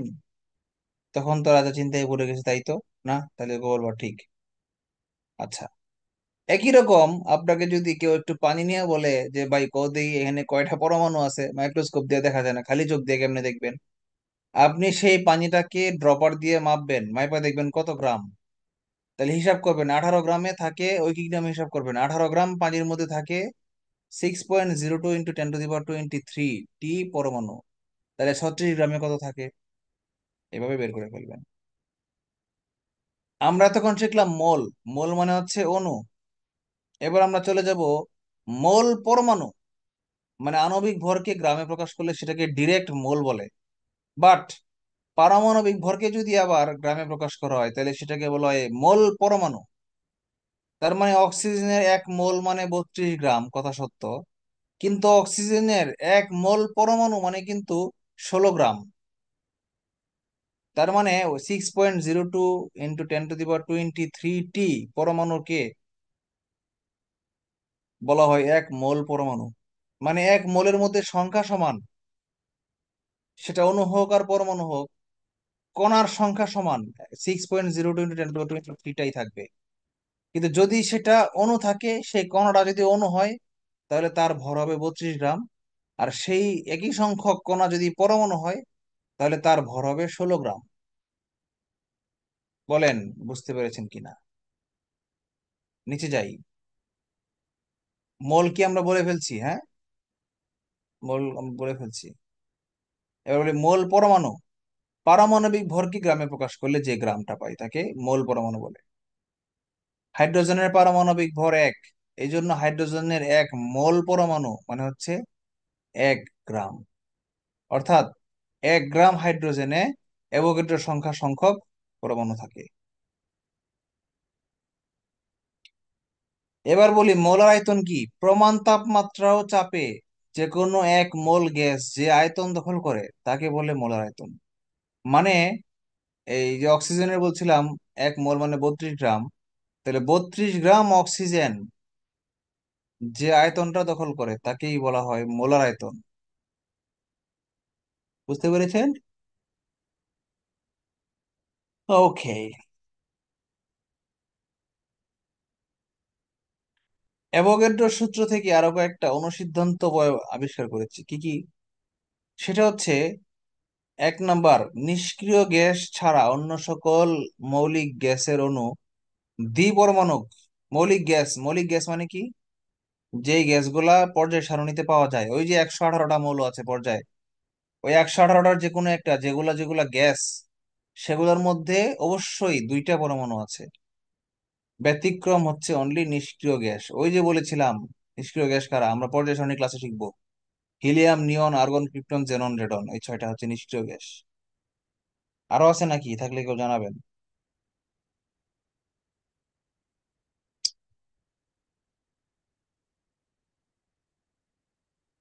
আচ্ছা, সেকেন্ড কি বলছে? যে কোনো গ্যাসের আণবিক ভর তার বাষ্প ঘনত্বের দ্বিগুণ। মুখস্থ করে ফেলবো।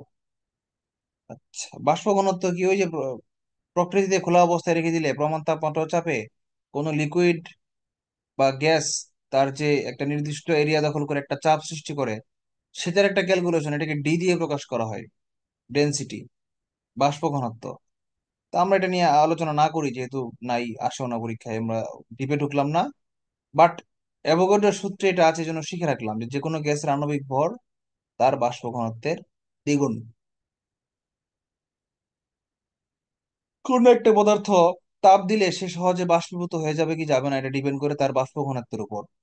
বুঝতে পেরেছেন? অনেক কিছু, গলনাঙ্ক স্ফুটনাঙ্ক তো আছেই, তাছাড়াও বাষ্প ঘনত্বের সাথেও সম্পর্ক আছে।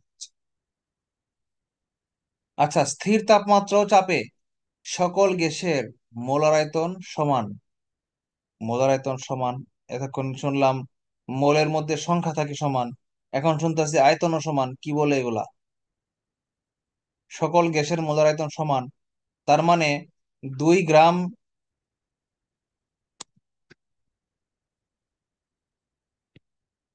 2 গ্রাম হাইড্রোজেন আর 32 গ্রাম অক্সিজেন, H2 আর O2, এই দুইজনের মধ্যেই কি আছে? অণু আছে কয়টা?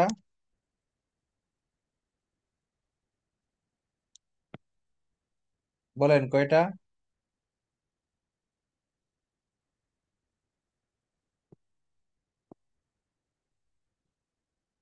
6.02 গুণ 10⁻23। কি? আর আয়তন কত দখল করছে সেইগুলা? আয়তন 22.4 লিটার। এটাই হচ্ছে অ্যাভোগাড্রোর সিদ্ধান্তের অনুসিদ্ধান্ত, যে আদর্শ তাপমাত্রা ও চাপে 22.4 লিটার আয়তন দখল করে সকল গ্যাসের 1 মোল। সকল গ্যাসের 1 মোল 22.4 লিটার আয়তন দখল করে। তাহলে এখন আরো সুবিধা হইলো, আপনি 1 লিটারের পানির বোতল নেন 22টা, 22.5টা, মানে 22টা নেন 1 লিটারের, আর অর্ধেকটা নেন, একটা নেন হাফ লিটারের। নিয়া যদি আপনি বলেন যে বলো দেখি, এই গোপাল ভাড় রাজা দেখে এখন গোপাল ভাড়কে জিজ্ঞেস করে, একটু আগে তো সংখ্যা বলে দিলা দেখা দেখা পানি দেখা, এখন দেখতেও পারতেছো না বাতাস আছে বোতলের ভিতরে, এখন বলো দেখি কয়টা অণু আছে। তাহলে আপনি বলে দিতে পারবেন যে 22.4 লিটারে থাকে 6.020 × 10⁻23। তাহলে 1 লিটার পানির বোতলে বাতাস যদি রেখা হয় তাহলে অন্য কয়টা থাকে? 22.4 দিয়ে ভাগ দিয়ে দিলে পাওয়া যাবে কয়টা থাকে। বুঝতে পেরেছেন?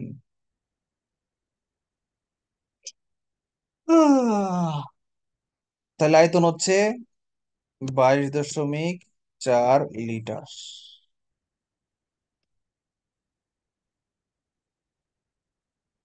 ইংলিশে লিখি, বেশ লাগবে। 22.4 লিটার। কারো কোনো প্রশ্ন আছে? এবার আমরা সহজ জিনিসে, এতক্ষণ কঠিন জিনিস শিখলাম তাই না, মাথা গরম হয়ে গেছে অনেকেরই। এখন সহজ জিনিস শিখবো। মৌল এবং প্রতীক। কোন মৌলের পূর্ণ নামের সংক্ষিপ্ত রূপকে প্রতীক বলা হয়? সাধারণত ইংলিশ বা ল্যাটিন যে কোনো একটার নাম থেকে উদ্ভূত। আবার ব্যতিক্রম আছে ইংলিশ ল্যাটিন ছাড়াও, যেমন বোরন এবং জিরকোনিয়াম, এই দুইটা আবার আরবি থেকে আসছে। আচ্ছা, এবার দেখি আমরা কিছু কয়েকটা প্রতীক শিখে ফেলি। যেমন হাইড্রোজেন, ইংলিশে বানান হচ্ছে HYDROGN, প্রথম অক্ষর এইচ দিয়ে হাইড্রোজেন রাখা হয়েছে। একাধিক পদার্থের প্রতীক কখনোই এক হইতে পারবে না, এই জন্যই হাইড্রোজেন এবং হিলিয়াম দুইটাই এইচ দিয়ে শুরু হওয়ার পরেও হিলিয়ামকে এইচ লেখা হয় নাই, এইচ এর সঙ্গে একটা বাড়তি ই লাগাই দিছে। তা না হইলে শুধু এইচ লিখলে আপনি বুঝতে পারতেন না হাইড্রোজেন বোঝাইতেছে নাকি হিলিয়াম বোঝানো হচ্ছে। কার্বন বড় হাতের অক্ষর সি। কিন্তু এখন অন্য কোনো পদার্থ যদি আসে যার শুরুতে সি দিয়া শুরু, তাহলে কিন্তু তাকে আর সি লেখা যাবে না। যেমন ক্যালসিয়াম, ক্যালসিয়ামের একক হচ্ছে Ca। এরকম আরো থাকতে পারে সি দিয়া, এই মুহূর্তে মনে পড়ছে না। কিন্তু যদি থাকেও তাহলে তাকে শুধু সি লেখা যাবে না, সি এর সঙ্গে লেজ লাগাইতে হবে। সোডিয়াম, সোডিয়ামের ল্যাটিন নাম হচ্ছে নেট্রিয়াম। এই নেট্রিয়ামের প্রথম দুই অক্ষর Na দিয়ে সোডিয়ামের নামকরণ করা হয়েছে Na। পটাশিয়ামের ল্যাটিন নাম হচ্ছে ক্যালিয়াম, এই জন্য কে দিয়ে পটাশিয়ামের নামকরণ, মানে এই দুইটা হচ্ছে ল্যাটিন। আচ্ছা, জিঙ্ক, Zn। আচ্ছা,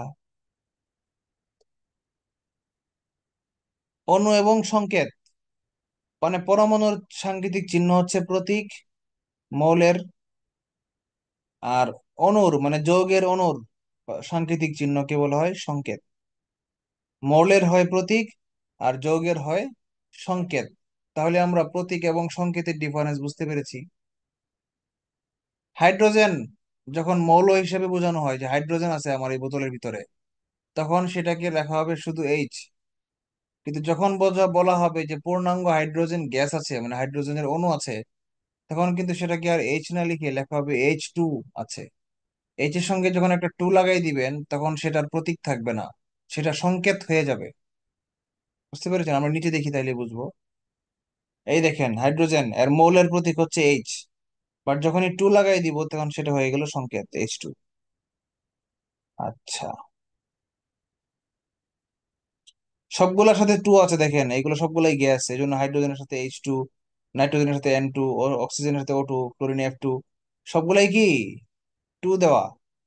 কিন্তু এই লাস্টে এসে আবার টু দেওয়া নাই। দেখেন হিলিয়ামের প্রতীক এবং সংকেত একই, কারণ হিলিয়াম এবং নিয়ন এরা দুইজন একটা সিঙ্গেল পরমাণু প্রকৃতি বিরাজ করে।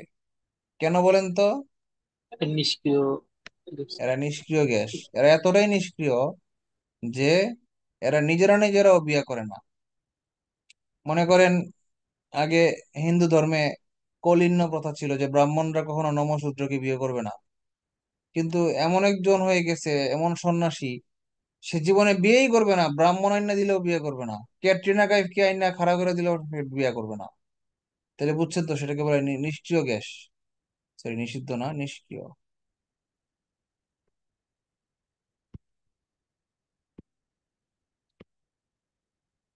ওকে।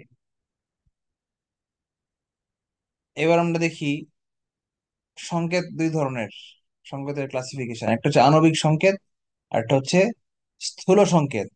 আণবিক সংকেতটা মনে হচ্ছে প্রকৃতপক্ষে কয়টা পরমাণু আছে, এটা হচ্ছে বলা হয় আণবিক সংকেত, প্রকৃত সংখ্যা।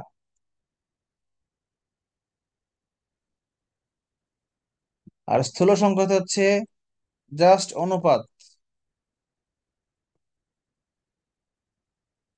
ঠিক আছে, এই যে এটা বলা আছে যে মৌলসমূহের প্রকৃত সংখ্যাকে আণবিক সংকেত বলে, আর পরমাণু কি কি মৌল কি কি সংখ্যা দিয়ে গঠিত সেগুলার সবচেয়ে ক্ষুদ্রতম অনুপাতকে বলা হয় স্থূল সংকেত।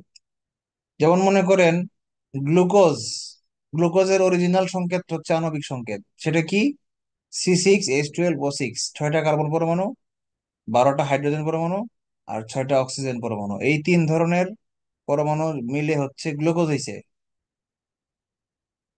কিন্তু এই যে সংখ্যাগুলো আছে 6, 12, 6, এগুলাকে যদি 6 দিয়ে ভাগ করে দেন তাহলে সেটা হয়ে যাবে 1:1, 1:2:1। তো 1 থাকলে লিখতে হয় না, এই জন্য 1 লেখে নাই, বাট হাইড্রোজেনের পরে 2 আছে, এটা লিখে দিছি। এই জন্যই এটার স্থূল সংকেত হচ্ছে এটা।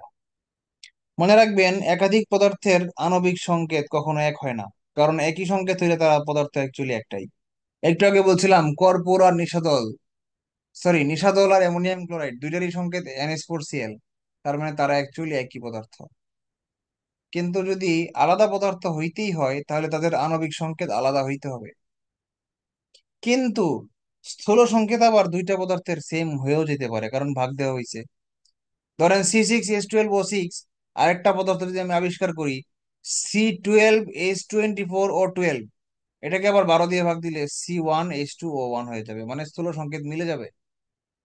আরো বাস্তবে এরকম নাই, বাস্তবে একটা উদাহরণ দেই। মনে করেন যদি বলি বেনজিন, হ্যাঁ, বেনজিনের, C6H6। রাইট, আণবিক সংকেতটা কি? C6H6। এই বেনজিনের স্থূল সংকেতটা কি? ভাগ করলে কি হবে বলেন তো, 6 দিয়ে ভাগ করলে CH। Yes sir. আচ্ছা, আবার যদি বলি,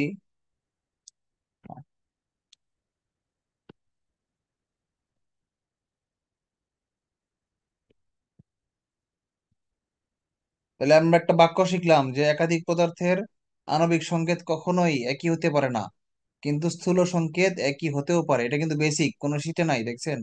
এগুলো বেসিক থেকে আসে। আবার যদি বলি অ্যাসিটিলিন,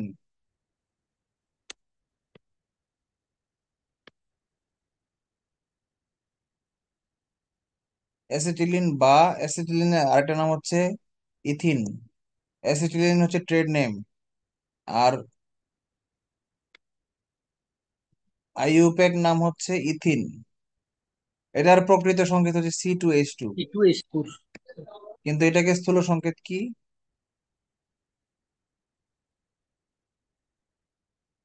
CH। তার মানে দেখেন এই দুইটা স্থূল সংকেত সেম হয়ে গেল, অ্যাসিটিলিন এবং বেনজিনের স্থূল সংকেত সেম, কিন্তু আসলে এরা একই পদার্থ না, আলাদা। ওকে, এবার চলে যাই আমরা যৌগমূলক, এটা কি? একাধিক মৌলের পরমাণু একত্রে যুক্ত হয়ে যখন একটা পরমাণুর গ্রুপ গঠন করে, যেগুলো রাসায়নিক বিক্রিয়ায় একটা পদার্থের মতো একসাথে থাকে, মানে একটা পরমাণুর মতো আচরণ করে, বাট অ্যাকচুয়ালি তার একটা পরমাণু না, মিলা থাকে, তাদেরকে যৌগমূলক বলা হয়।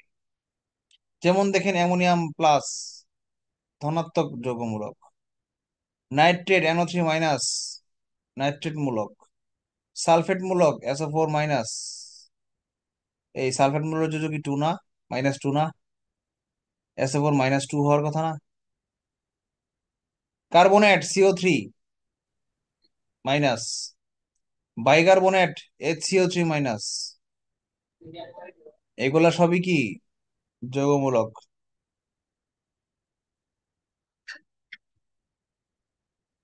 সবগুলো লিখতে পারছি। তাহলে কার্বনেরটা কেন লিখতে পারলাম না? CO3। কার্বনটা তাহলে এক্সট্রা বাদ দিলেই হয়। ওকে, সবগুলো দিয়ে দিলাম। এবার আমরা দেখি মৌলিক কণিকা কি। যেসব সূক্ষ্ম কণিকা দ্বারা পরমাণু গঠিত, মানে এতক্ষণ আমরা অণুপরমাণুতে ছিলাম, এবার আমরা পরমাণুকেও ভাঙবো।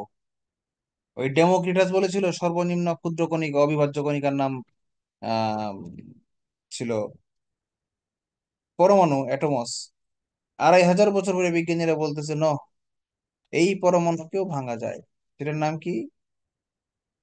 ইলেকট্রন, প্রোটন, নিউট্রন, এগুলা। ইলেকট্রন, প্রোটন, নিউট্রনকেও ভাঙা যায়। এগুলাকে ভাঙলে আসে থাকে, বের হয় স্প্রিং, মানে শক্তি। তার মানে এই থিওরিতে, কোয়ান্টাম থিওরিতে চলে গেলাম তখন। তার মানে কোয়ান্টাম থিওরি অনুযায়ী পৃথিবীর সারা মহাবিশ্বের গতিতে শক্তি দিয়া। পৃথিবীতে পদার্থ বলতে কোনো কথা নাই। বুঝতে পারছেন? সকল পদার্থই শক্তি দিয়ে তৈরি, কারণ সকল পদার্থের ভিতরে ইলেকট্রন, প্রোটন আছে। ইলেকট্রন, প্রোটন, নিউট্রনকে ভাঙলে আবার পাওয়া যায় স্ট্রিং, মানে শক্তি, শক্তির প্যাটার্ন পাওয়া যায়। তার মানে পৃথিবীর সকল পদার্থই কি দিয়ে তৈরি? শক্তি দিয়ে তৈরি। আজব না? এতক্ষণ বলতাছি যে শক্তিরও ভর আছে, আবার এখন বলতাছি পদার্থ ওই শক্তি। কি মাথা তো নষ্ট হইতেছে। হ্যাঁ, আসলেই তাই, কোয়ান্টাম ফিজিক্স বললে মাথা নষ্ট হবে। হাহ, ক্লান্ত হয়ে গেছি, আজকে বিকালে ঘুমাইনি তো, রেস্টও নিতে পারি নাই, খাইয়ে বেরোইছি। অফিস থেকে এসে লাঞ্চ করেই বেরোইছি আরেক কাজে। সেই কাজ করে আইসা দেখি যে আপনাদের ক্লাসের টিচার, যার ক্লাস নেওয়ার কথা, তিনি ব্যস্ত। তখন ভাবলাম একটা দিন লস হইলেই লস।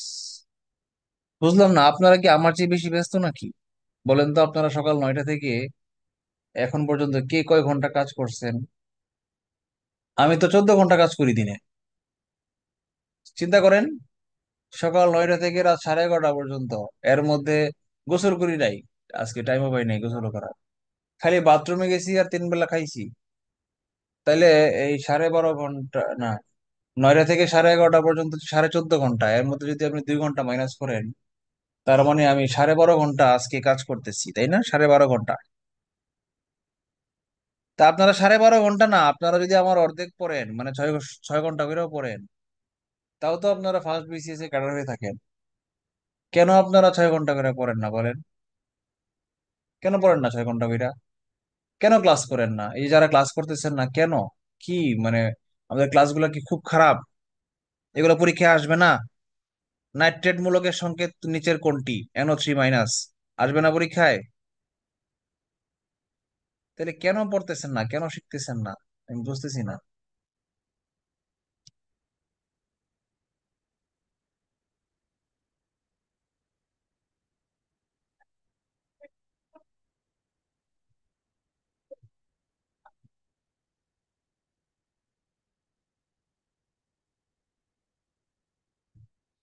আচ্ছা, পরমাণুতে 3 ধরনের মৌলিক কণিকা থাকে, এটা হচ্ছে চিরায়ত বলবিদ্যার কথা। কোয়ান্টাম মেকানিক্সে চলে গেলে আবার পরমাণুর মৌলিক কণিকা অনেক ধরনের। ব্যারিয়ন শ্রেণী, মেসন শ্রেণী, পাই শ্রেণী, বিভিন্ন ক্যাটাগরির, আলাদা আলাদা। বোসন। হ্যাঁ, বোসন শ্রেণী একটা আছে। বোসন শ্রেণী, বিভিন্ন আলাদা আলাদা ক্যাটাগরির আলাদা আলাদা মৌলিক কণিকা আছে। এগুলোতে আমরা গেলাম না, আমরা চিরায়ত বলবিদ্যায় পদার্থ বিজ্ঞানে থাকলাম। চিরায়ত পদার্থ বিজ্ঞান অনুযায়ী পরমাণুতে মৌলিক কণিকা 3 ধরনের। কি কি? Electron, proton, neutron. ইলেকট্রন হচ্ছে নেগেটিভ, চার্জ মাইনাস। প্রোটন হচ্ছে পজিটিভ, চার্জ প্লাস। আর নিউট্রন হচ্ছে নিউট্রাল, কোনো চার্জ নাই। এবার আমরা দেখি ভর।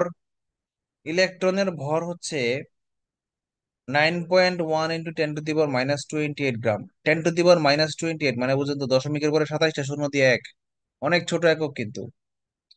তাহলে এই, আচ্ছা, আর প্রোটনের ভরটা কত? 1.673 × 10⁻⁻24। তাহলে বলেন তো, ইলেকট্রনের চেয়ে একটা প্রোটন কত গুণ বেশি ভারী? -28 আর -24, এই দুইটার একটা এটার কত গুণ? একের পরে 4টা শূন্য, মানে 10,000 গুণ। তার মানে একটা ইলেকট্রনের চেয়ে একটা প্রোটন প্রায় 10,000 গুণ বেশি ভারী। কি বুঝলেন? একটা ইলেকট্রনের চেয়ে একটা প্রোটন 10,000 গুণ বেশি ভারী। কি বুঝলেন? এবং নিউট্রনও তাই। নিউট্রনও হচ্ছে তাই। নিউট্রন আর প্রোটন প্রায় সমান। দুইটার সূচকই 10⁻²৪ এবং একের পরে দশমিকের পরে দুইটা দশমিক পর্যন্ত সেম, 6 7। থার্ড ডিজিটে গিয়ে হালকা চেঞ্জ, 3 আর 5। তার মানে প্রোটন আর নিউট্রনের ভর প্রায় সমান এবং দুইটাই ইলেকট্রনের চেয়ে প্রায় 10,000 গুণ করে বেশি ভারী। তার মানে প্রোটন আর নিউট্রন অনেক বেশি ভারী। আরো মজার বিষয় হচ্ছে পরমাণুর ভিতরে ইলেকট্রন প্রোটন আর নিউট্রন কেন্দ্রের মধ্যে এই যে ভারী দুইটা, এই ভারী দুইটা কেন্দ্রের ভিতরে জড়সড় হইয়া জোড়া লাগিয়া থাকে, আর ইলেকট্রন গুলা চারদিকে ঘুরতে থাকে। তার মানে আমরা যদি বলি যে সবচেয়ে ভারী কণাগুলা যেহেতু পরমাণুর কেন্দ্রস্থলে থাকে, তার মানে পরমাণুর কেন্দ্রস্থলেই বা বেশি ভারী, চারদিকে ফাঁকা। কথাটা কি ভুল হবে? না স্যার। না স্যার, না, ঠিক আছে। ভুল হবে না। ধরেন একটা বৃত্তাকার ঘর, এর ভিতরে কি আছে, অনেকগুলা মুরগি বসে আছে। মুরগিগুলা সব কেন্দ্রের মধ্যে এসে জমা হয়ে রয়েছে, চারদিক অধিকাংশই ফাঁকা। একটা দুইটা মুরগি বুলকিরা মনের সুখে ডাইনে বামে ঘুরতেছে। এই বৈশিষ্ট্যটা সৌরজগতের মধ্যেও দেখা যায়, এই জন্য এই মডেলটাকে সোলার মডেল বলা হচ্ছে। পরমাণুর গঠনটাকে সোলার সিস্টেমের সাথে তুলনা করা হয়। সৌরজগতের সৌর অধিকাংশ মডেল। ভর যেমন কেন্দ্রে মানে সূর্যের মধ্যে পুঞ্জীভূত, আর বাইরের গ্রহগুলা খুবই পাতলা, কোটি কোটি গুণ পাতলা, কোটি কোটি ভাগের এক ভাগ সূর্যের তুলনায়। এই জন্য বাইরের যে ঘূর্ণায়মান যে গ্রহগুলা, এগুলাকে ইলেকট্রনের মতো তুলনা করা হয়েছে। আচ্ছা, চার্জের কথা একটু আগে বলে ফেলেছি। চার্জ চার্জ আবার সমান। ভর যদিও প্রোটনের ইলেকট্রনের চেয়ে 1,000 গুণ বেশি, তো চার্জ কিন্তু আবার সমান, হুবহু সেম। -1.6 × 10⁻²৪। আর এটা হচ্ছে প্লাস, সমান কুলম্ব। চার্জের একক কুলম্ব বিজ্ঞানী নাম অনুসারে। আচ্ছা, আবিষ্কারক কে? ইলেকট্রন করেছে জে জে থমসন। আর প্রোটন আবিষ্কার করেছে আর্নেস্ট রাদারফোর্ড। আর নিউট্রন আবিষ্কার করেছেন জেমস চ্যাডউইক। ওকে,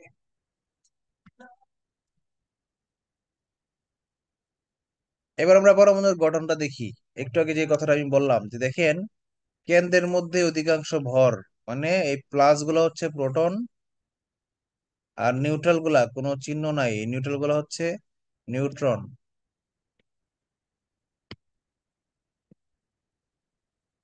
আর এই নিউট্রন আর প্রোটন মিললা হইছে নিউক্লিয়াস। নিউক্লিয়াস শব্দের অর্থ হচ্ছে কেন্দ্র। আমাদের যে কোষ, মানব দেহ কোষ, কোষের কেন্দ্রকেও নিউক্লিয়াস বলা হয়। আচ্ছা, আর চারদিকে কক্ষপথ, যে বৃত্তাকার পথটা দেখতে পাচ্ছেন না, এটা একটা কক্ষপথ। এই কক্ষপথের মধ্যে যে ঘুরতেছে তাদের নাম হচ্ছে ইলেকট্রন। কারো কোনো প্রশ্ন আছে? নাই। এই যে কথাগুলা বলছে সেগুলাই এখানে বলা আছে। একটা জিনিস মনে রাখেন, যেহেতু প্রোটন সংখ্যা আর ইলেকট্রন সংখ্যা সমান থাকে, এই জন্য নর্মালি একটা পরমাণু চার্জলেস। একটা পরমাণু আধান নিরপেক্ষ। পরমাণু কখনো নেগেটিভ বা পজিটিভ হয় না, নর্মালি সে চার্জ নিরপেক্ষ। কিন্তু কোন একটা পরমাণুকে যদি স্পেশালি বিশেষভাবে চার্জিত করা হয়, ইংলিশে এটাকে বলা হয় আয়নিত করা হয়, তখন সেটাকে আর পরমাণু বলা হয় না, তখন সেটাকে আয়ন বলা হয়, আয়ন। ঠিক আছে, আয়ন বোঝার উপায় কি? উপরে চিহ্ন দেওয়া থাকবে, প্লাস বা মাইনাস, এরকম কিছু একটা লেখা থাকবে। যেমন মনে করেন ক্লোরিন, নর্মালি সিএল, 17টা প্রোটন, 17টা ইলেকট্রন থাকার কথা। এখন যদি এই ক্লোরিন থেকে ক্লোরিনের মধ্যে একটা বাড়তি পরমাণু চলে আসে, ইলেকট্রন চলে আসে, ক্লোরিনে একটা পরমাণুতে একটা বাড়তি ইলেকট্রন চলে আসে, তাহলে সেই ক্লোরিনটাকে লেখাবে ক্লোরিন মাইনাস, মানে সিএল মাইনাস। তার মানে এক ক্লোরিন হচ্ছে একটা বাড়তি ইলেকট্রন ক্যারি করতেছে, এই জন্য সে ঋণাত্মক আধান হয়ে গেছে পুরোটাই। বুঝতে পারছেন?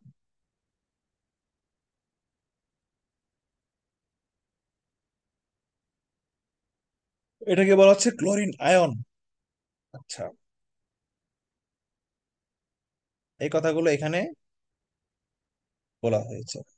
তাহলে এখন ইলেকট্রন বাড়তি হয় কেমনে? ঘর্ষণ, তাপ, রাসায়নিক শক্তি, বিক্রিয়া, বিভিন্ন ভাবে পরমাণু থেকে ইলেকট্রন নির্গত হয়, আবার ইলেকট্রন চলেও আসে।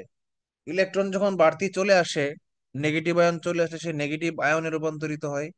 আবার ইলেকট্রন যখন চলে যায় তখন সেই নেগেটিভের আয়নের ঘাটতিতে পড়ে যায়, মানে সে প্লাস আয়ন হয়ে যায়। যেহেতু ইলেকট্রন গুলা চারদিকে ঘুরতেছে, এই জন্য এগুলারে ভাগায় নেওয়া খুব সহজ। কিন্তু অন্দরমহলে যে বউ থাকে, ঘর থেকে বেরোয় না, তাকে ভাগায় নেওয়া খুব কঠিন। তাইলে প্রোটন আর নিউট্রন হচ্ছে অন্দরমহলে থাকে, মানে কেন্দ্রবিন্দুতে থাকে, নিউক্লিয়াসে থাকে। এই জন্য প্রোটন ও নিউট্রনকে নির্গত করা সম্ভব না। ইলেকট্রন চারদিকে ঘুরে বলে ইলেকট্রনকে নির্গত করে পদার্থকে আয়নিত করা হয়। হ্যাঁ, প্রোটনও চেঞ্জ হয়, প্রোটন নিউট্রনও চেঞ্জ হতে পারে, কিন্তু যদি হয় তাইলে সেই সংসার আর টিকে না। মানে অন্দরমহলের বউ যদি বাইরে চলে যায়, মানে বলতে চাচ্ছি এটাই, যে প্রোটন যদি চেঞ্জ হয়ে যায়, প্রোটন সংখ্যা, তাহলে সেই পদার্থ আর সেই পদার্থ থাকে না, পদার্থই চেঞ্জ হয়ে যায়। মনে করেন ক্লোরিনের কেন্দ্রবিন্দুতে নর্মালি 17টা প্রোটন থাকার কথা। এখন কোনো কারণে যদি একটা প্রোটন তেজস্ক্রিয় বিক্রিয়ার মাধ্যমে, একমাত্র তেজস্ক্রিয় বিক্রিয়া ছাড়া কোনো ওয়ে নাই, তেজস্ক্রিয় ক্ষয়ের মাধ্যমে রেডিয়েশন নির্গত করতে করতে যদি সে একটা প্রোটন হারায় ফেলে, 16তে চলে আসে, তাহলে সেই ক্লোরিন পরিবর্তন হয়ে অক্সিজেন হয়ে যাবে। মানে প্রোটন সংখ্যা পরিবর্তন হইলে আমি আর আমি নাই। একটা গান আছে না, আমি আর আমি নাই, পরাণে শয়নে নয়নে নয়নে তুমি শুধু মনে, প্রেমে হাসিয়া ভাসিয়া। হ্যাঁ, মনে পড়ছে, এটা পরাণ সিনেমার গান। গাইছে অয়ন চাকলাদার, আমার বন্ধু, আমার ভার্সিটি ফ্রেন্ড, আমরা একসাথে পড়েছি। আচ্ছা, তার মানে তেজস্ক্রিয় ক্ষয় হইলেই প্রোটন বা নিউট্রন নির্গত হয়, ব্যতিক্রম ঘটনা সেটা। এটাও আমরা পড়বো তেজস্ক্রিয়তা চ্যাপ্টারে। এবার আমরা দেখি ইলেকট্রন বিন্যাস। বিন্যাসটা আবার কি? এই যে ইলেকট্রন গুলো যে কেন্দ্রের চারদিকে ঘুরতেছে, তারা কি একটা লেয়ারে ঘুরতেছে না একাধিক লেয়ারে ঘুরতেছে? কোন কোন লেয়ারে কয়টা করে ইলেকট্রন থাকবে, সেটাই হচ্ছে ইলেকট্রন বিন্যাস। এই যে ইলেকট্রন গুলো ঘুরতেছে, এই প্রত্যেকটাকে বলা হয় এক একটা কি, এক একটা শক্তি স্তর বলা হয়। কক্ষপথ শক্তি স্তর। ইংলিশে বলা হয় অরবিট। শেল। শেল, শেল বা অরবিট। অরবিট হচ্ছে নর্মালি কক্ষপথ, বাট পরমাণুর ক্ষেত্রে স্পেসিফিক্যালি এগুলোকে শেল বলা হয়। বাংলায় বলা হয় শক্তি স্তর, এনার্জি শেল। তো এটাকে বলা হচ্ছে, যেমন এই 1 নাম্বার যে লেয়ারটা, প্রথম কক্ষপথ, তার জন্য এন এর মান হচ্ছে 1, 2 নাম্বারটার জন্য n = 2, 3 নাম্বারটার জন্য n = 3। তার মানে প্রত্যেকটা লেয়ারে সর্বোচ্চ কয়টা ইলেকট্রন থাকতে পারবে, সেটার পরিমাণই হচ্ছে 2n²। এখন আপনি যদি এন এর মান 1, 2, 3 এগুলো বসায় দেন, তাহলেই পেয়ে যাবেন যে কোন কোন কক্ষপথে কয়টা করে ইলেকট্রন থাকতে পারে। প্রথম শক্তি স্তরে, প্রথম স্তরে কয়টা থাকবে? 2 × 1², মানে 2, দুইটা। তাহলে প্রথম স্তরে থাকবে 2টি ইলেকট্রন থাকতে পারবে। ইলেকট্রনের সংকেত ই-, সংক্ষেপে লিখছি, বুঝে নিয়েন, 2টি ই-। দ্বিতীয় শক্তি স্তরে কয়টা থাকবে? 2 × 2², 2 × 2 = 4, 4 × 2 = 8, মানে 8টি ইলেকট্রন থাকবে দ্বিতীয় শক্তি স্তরে। যদি বলে চতুর্থ শক্তি স্তরে, 2 × 4², 4 × 4 = 16, 16 × 2 = 32, 32টি ইলেকট্রন চতুর্থ শক্তি স্তরে থাকতে পারবে। বুঝতে পেরেছেন আপনারা বিষয়টা? এখন যারা ক্লাস করবে না, মনে করবে আমি তো শীট মুখস্থ করবি, 3টে শীট আছে, ক্লাস করা দরকার নাই, তারা দিয়া বসলো পরীক্ষা হলে যে কোন একটি পরমাণুর পঞ্চম স্তরে কয়টি ইলেকট্রন থাকতে পারে, সে কি এই লেখা দেখে বুঝবে? 2n² দেখে বুঝবে পরীক্ষার হলে বৈশা? বুঝবে না। এজন্যই ক্লাস করা খুব জরুরি দরকার। আচ্ছা, পারমাণবিক সংখ্যা কি? পারমাণবিক সংখ্যা, এই যে একটু আগে কিন্তু বলে ফেলছিলাম যে প্রোটনের সংখ্যাকেই পারমাণবিক সংখ্যা বলা হয়। ওই যে অক্সিজেনের বলছিলাম 8, মনে আছে? অক্সিজেনের কেন্দ্রে 8টা প্রোটন আছে, জন্য অক্সিজেনের পারমাণবিক সংখ্যা 8। একে জেড দ্বারা প্রকাশ করা হয়। কোন মৌলের স্বাতন্ত্র্য বা বৈশিষ্ট্য এই এই পারমাণবিক সংখ্যার মানে প্রোটন সংখ্যার দ্বারাই নির্দিষ্ট করে। প্রোটন সংখ্যা চেঞ্জ হয়ে গেলেই সে আর ওই পদার্থ থাকে না, অন্য পদার্থ হয়ে যায়। তার মানে এই প্রোটন সংখ্যাই হচ্ছে পদার্থের সবচেয়ে ইম্পর্টেন্ট মৌলিক একক বৈশিষ্ট্য। আর বাকি সব সংখ্যা, আয়ন, যোজনী, ইলেকট্রন সংখ্যা, নিউট্রন সংখ্যা, ভর সংখ্যা, পারমাণবিক ভর, আণবিক ভর, এই সব কিছুই স্যাক্রিফাইস করা যায়, কনসিডার করা যায় changeable, interchangeable. But only proton সংখ্যা, প্রোটিন না, প্রোটন সংখ্যা অনলি চেঞ্জ করার মানেই হচ্ছে ওই পদার্থ আমি আর আমি নাই, চেঞ্জ হয়ে গেল। ভর সংখ্যা কি? ভর সংখ্যাকে এ দ্বারা প্রকাশ করা হয়। এটা আবার কি? ভর সংখ্যা হচ্ছে প্রোটন সংখ্যা আর নিউট্রন সংখ্যা দুইটার যোগফলকে ভর সংখ্যা বলা হয়। তার মানে আগে শিখছিলাম জেড দ্বারা প্রকাশ করা হয়েছিল পারমাণবিক সংখ্যা, মানে কয়টা প্রোটন আছে।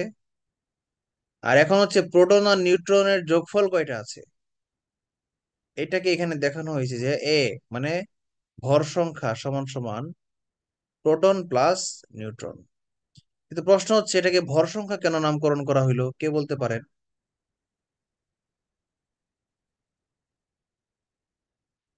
কারণ আবারও বলছি যে পরমাণুর অধিকাংশ ভর প্রোটন আর নিউট্রনই ক্যারি করে। এই জন্য প্রোটন আর নিউট্রনের সংখ্যা যত, এই সেটাকে তত অ্যাটমিক মাস ইউনিট এএমইউ দিয়ে প্রকাশ করা যায়। সোডিয়ামের একটা পরমাণুতে প্রোটন আছে 11টা আর নিউট্রন আছে 12টা। তাইলে একটা প্রোটনের ভর হচ্ছে 1 একক, আর 12টা নিউট্রনের ভর হচ্ছে 12 একক। তার মানে 12 আর 11-র যোগফল হচ্ছে 23 একক। এককটা কি? Atomic mass unit. যদি আমরা ভর সংখ্যা দিয়ে প্রকাশ করি তাহলে সেটা হবে ভর সংখ্যা, কোনো একক নাই, সংখ্যার কোনো একক নাই। আর যদি ভর একক দিয়ে প্রকাশ করি গ্রাম দিয়ে, তাহলে 23 গ্রাম।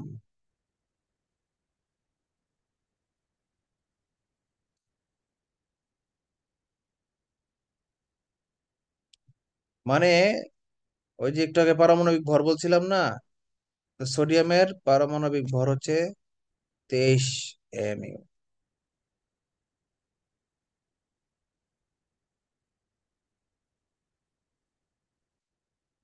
কোন গুরুত্বপূর্ণ মৌলের পারমাণবিক সংখ্যা আর ভর সংখ্যা কয়েকটা, একটা তালিকাটা মুখস্থ করে নিন। Hydrogen 1, helium 2, carbon 6, sodium 11। এর বাইরেও যে আসবে না তা বলি নাই, যেমন 3 জার, 4 কার, এগুলো আপনারা শিখে রাখতে পারেন। কিন্তু আমার কাছে মনে হয়েছে এই কয়টা মুখস্থ করলেই যথেষ্ট, এই কয়টা ইম্পর্টেন্ট, এই জন্য আমি এই কয়টা লিখে দিয়েছি। ঠিক আছে? পারমাণবিক সংখ্যা আর ভর সংখ্যা আপনারা দেখে রাখেন। সাধারণত ভর সংখ্যা হয় পারমাণবিক সংখ্যার দ্বিগুণ। সাধারণত দ্বিগুণ কেন? কারণ যতগুলা প্রোটন থাকে সাধারণত ততগুলা নিউট্রনই থাকে, এই জন্য যোগ করলে ডাবল হয়ে যায়। যেগুলা ব্যতিক্রম সেগুলো বিশেষভাবে মনে রাখবেন, যেমন সোডিয়াম 11টা হচ্ছে প্রোটন আর 12টা হচ্ছে নিউট্রন, এই জন্য 11 আর 12-র যোগফল হচ্ছে 23। ম্যাগনেসিয়াম 12টা ভর সংখ্যা, পরমাণু 12টা, প্রোটন 12টা, নিউট্রনও 12টা, ওই জন্য 12 12 যোগফল ভর সংখ্যা 24টা। এভাবে সবগুলা শিখে নিয়েন। ইউরেনিয়ামটা এত বেশি হইলেও লিখে দিছি কারণ ইউরেনিয়াম হচ্ছে তেজস্ক্রিয়। দেখেন এর প্রোটন সংখ্যা 92টা, পারমাণবিক সংখ্যা 92, মানে পর্যায় সারণীতে সে 92 নং স্থানে আছে, স্থান দখল করে আছে। কিন্তু এর নিউট্রন সংখ্যা অনেক বেশি, এই জন্য এর ভর সংখ্যা অনেক বেড়ে গেছে, 238। দ্বিগুণ না, প্রায় 3 গুণ হয়ে গেছে। আচ্ছা, এবার আমরা last topic isotope, isotone, isobar শেষ করে পরীক্ষা শেষ করে দিব। 40-এর পরে দুইটা বিসিএস আইসোটোপ, আইসোটোন, আইসোবার থেকে আসছে, 43 আর 45 মেবি, বা 45 আসছে, 40 দুইটাতে আসছে। ঠিক আছে? এই সারা ক্লাস পড়ে যা যা শিখলাম, জানা আসছে, এমন হইতে পারে লাস্টের এই 6 মিনিট থেকে কোশ্চেন পড়ে যাবে কমন। আইসোটোপ, আইসোটোন, আইসোবার এগুলা কি জিনিস? আইসোটোপ হচ্ছে একটু আগে বলছিলাম কার্বন 12 আইসোটোপ, মানেটা কি? মানে হচ্ছে একই পদার্থের যদি ভর সংখ্যা আলাদা আলাদা হয়, একই পদার্থ ভিন্ন ভর সংখ্যা যদি বিরাজ করে প্রকৃতিতে, তাহলে প্রত্যেককে একে অপরের আইসোটোপ বলা হবে। মানে দুইটা অক্সিজেনের পরমাণু, একটার ভর হচ্ছে 12 আর একটার ভর, সরি, একটার ভর হচ্ছে 16 আর একটার ভর 15, কিন্তু দুইজনেরই পারমাণবিক সংখ্যা 8। পারমাণবিক সংখ্যা 1 না হইলে তার আর অক্সিজেন, তাকে আর অক্সিজেন বলা যাবে না, অক্সিজেন মানেই পারমাণবিক সংখ্যা 8। কিন্তু ভর সংখ্যা আলাদা, তার মানে কি? পেঁচটা লাগাইছে কে, গন্ডগোলটা সৃষ্টি করছে কে বলেন তো? নিউট্রন। সংখ্যা। Neutron, right. যেহেতু দুইটাই আমি অক্সিজেন বলতেছি, তার মানে প্রোটন আছে 8টা কইরাই, কিন্তু পেঁচটা লাগাইছে নিউট্রন, এই জন্য যোগফলটা আলাদা হয়ে গেছে, মানে ভর সংখ্যা আলাদা হয়ে গেছে। তার মানে আইসোটোপ তারাই যাদের পারমাণবিক সংখ্যা সমান। পারমাণবিক সংখ্যা সমান মানে একই পদার্থ, কিন্তু ভর সংখ্যা আলাদা, তাদেরকে পরস্পরের আইসোটোপ বলে। উদাহরণ: ইউরেনিয়াম একটা তেজস্ক্রিয় পদার্থ, পারমাণবিক বোমা ইউরেনিয়াম দিয়ে মারা হয়। তাহলে ইউরেনিয়ামের দেখেন প্রত্যেকটাতেই নামের মধ্যে ইউ লেখা, দেখছেন ইউ কেন লেখা? কারণ সে ইউরেনিয়াম। ইউরেনিয়াম কেন হইলো, অন্য কিছু হইতে পারলো না কেন? কারণ এদের পারমাণবিক সংখ্যা একই, মানে একই পদার্থ হইতে হবে। আইসোটোপ মানেই একই পদার্থ, এবং একই পদার্থ তার প্রমাণ হচ্ছে প্রোটন সংখ্যা সমান। পারমাণবিক সংখ্যা মানেই প্রোটন সংখ্যা। পথে পরমাণু, পথে প্রোটন, মনে রাখবেন। আর পথে টোপ, টোপের লাস্টে কি আছে? প। এই আইসোটোপ, আইসোটোন, আইসোবার, তিনটার মধ্যে শুরুতে আইসো আছে। মনে রাখবেন কিভাবে, তিনটাকে চিনবেন কিভাবে? লাস্টের প আছে না ন আছে, দন্তান্ন আছে নাকি বার আছে, অন্তস্থ র আছে, এই তিনটা দেখে আপনারা এটাকে মনে রাখবেন পরীক্ষার হলে, নাহলে তিনটা একরকমই মনে হবে না। আইসোটোপের লাস্টে যেহেতু প আছে, তার মানে আইসোটোপে প সংখ্যা সমান, প্রোটন সংখ্যা সমান। আইসোটোন যেহেতু লাস্টে দন্তান্ন আছে, তাহলে নিউট্রন সংখ্যা সমান। আর আইসোবারের লাস্টে যেহেতু বার আছে, বারের মিনিং হচ্ছে ভর, ডাম, বারবেল নাম শুনছেন না? তার মানে আইসোবারের হচ্ছে বার সংখ্যা সমান, মানে ভর সংখ্যা সমান। তাহলে যার লাস্টে যা আছে তার সেটা সমান। আইসো শব্দের অর্থ কি বলেন তো? আইসো শব্দের অর্থই হচ্ছে সমান। তাহলে আইসো বার মানে সমভর, আইসোটোন মানে সম নিউট্রন, আর আইসোটোপ মানে সম প্রোটন।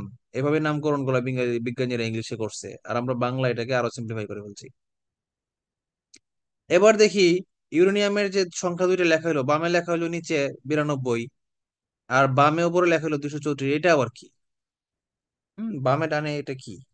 বামে উপরে, আচ্ছা আমি লিখি, পদার্থের নাম হচ্ছে, প্রতীক হচ্ছে এক্স, তার বামে নিচে লেখা হয় প্রোটন সংখ্যা, ডানে নিচে লেখা হয় পরমাণু সংখ্যা। যেমন H2, মানে দুইটা পরমাণু মিলে একটা অণু হইছে।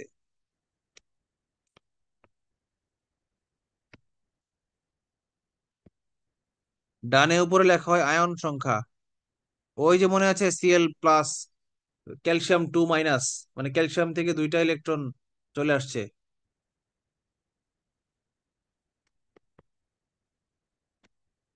আর বামে উপরে লেখা হয় ভর সংখ্যা।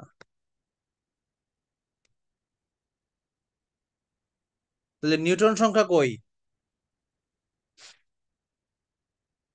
লেখা নাই তো। তাহলে নিউটন সংখ্যা বিয়োগ করে বের করতে হয় কিভাবে?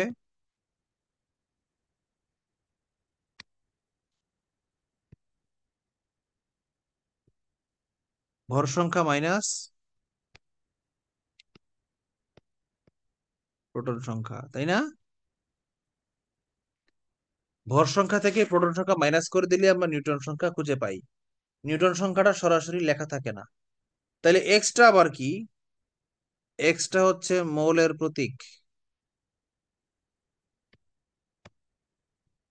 চিনতে পেরেছি আমরা? তাহলে এই যে 92, এটা হচ্ছে প্রোটন সংখ্যা, আর এই 234 এটা হচ্ছে ভর সংখ্যা।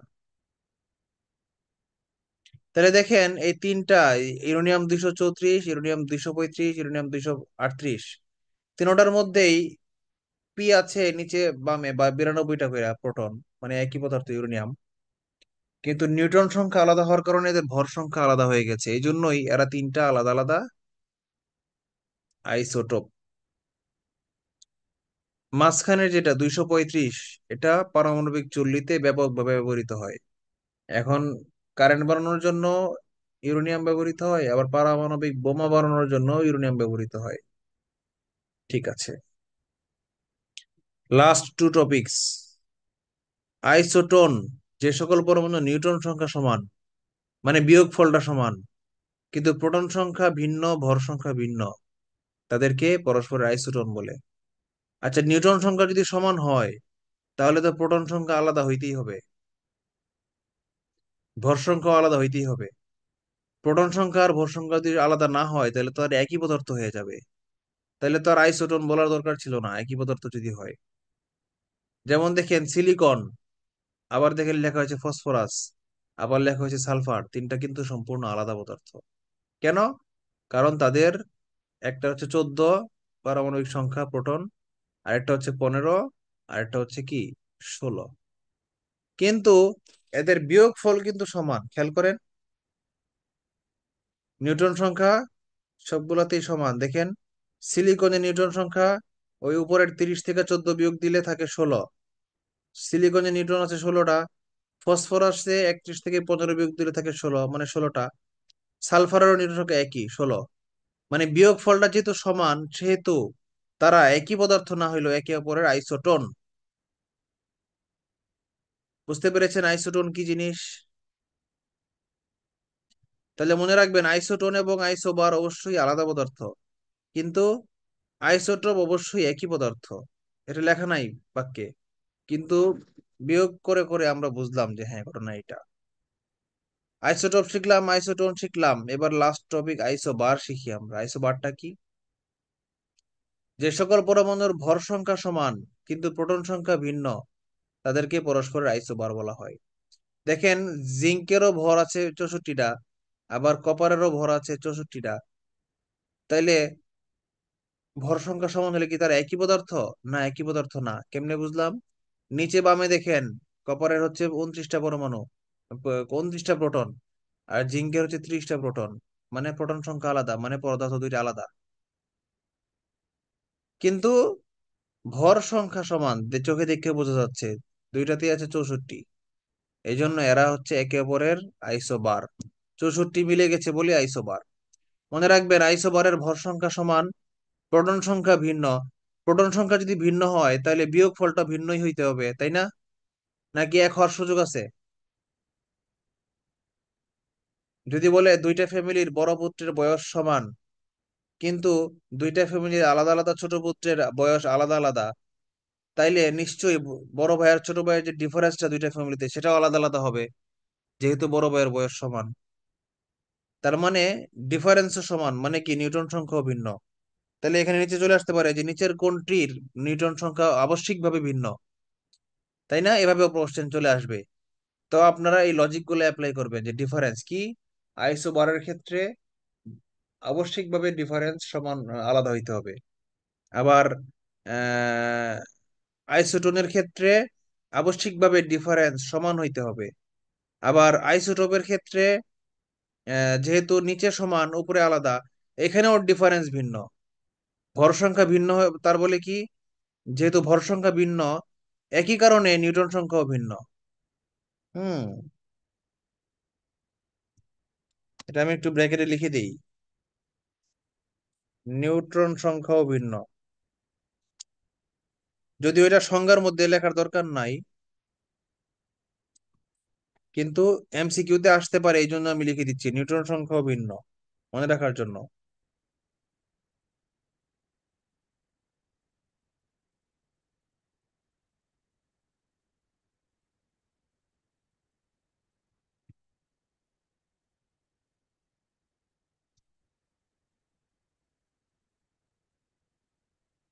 আইসোবারের নিউটন সংখ্যাও ভিন্ন।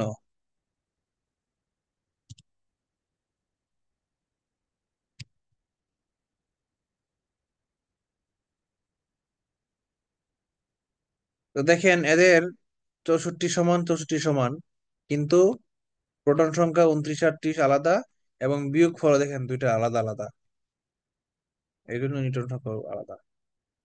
তাহলে কারো কোনো প্রশ্ন আছে? সেটা তো তেমন কিছু লিখি নাই, দিতে হবে।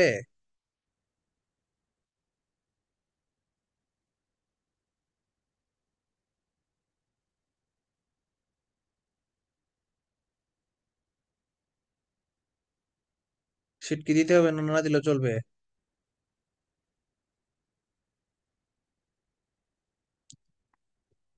বলেন তো।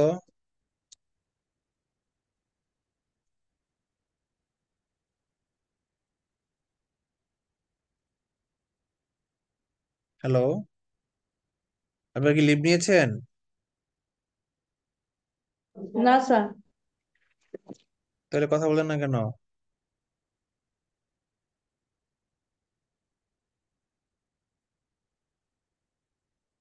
শিট কি দিতে হবে নাকি সেম? আপনাদের যে অল ইন ওয়ান শিট দেওয়া আছে সেখানে কিন্তু এটা দেওয়া আছে। স্যার না দিলেও হবে, তেমন তো কিছু লেখা হয় না শীটে।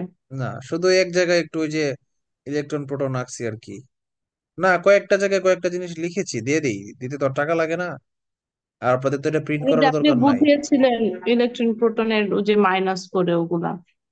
হ্যাঁ, তো এগুলো একটু দেখেন, কাজে লাগবে।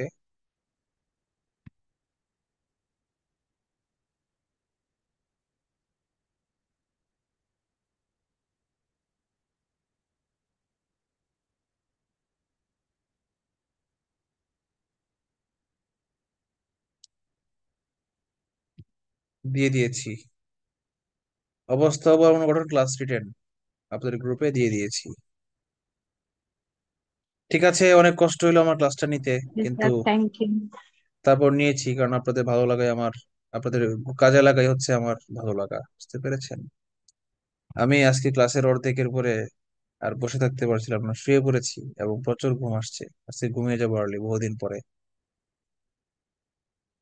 ঠিক আছে, ভালো থাকেন সবাই, আল্লাহ হাফেজ, শুভরাত্রি, আসসালামু আলাইকুম। আসসালামু আলাইকুম স্যার। ওয়ালাইকুম সালাম।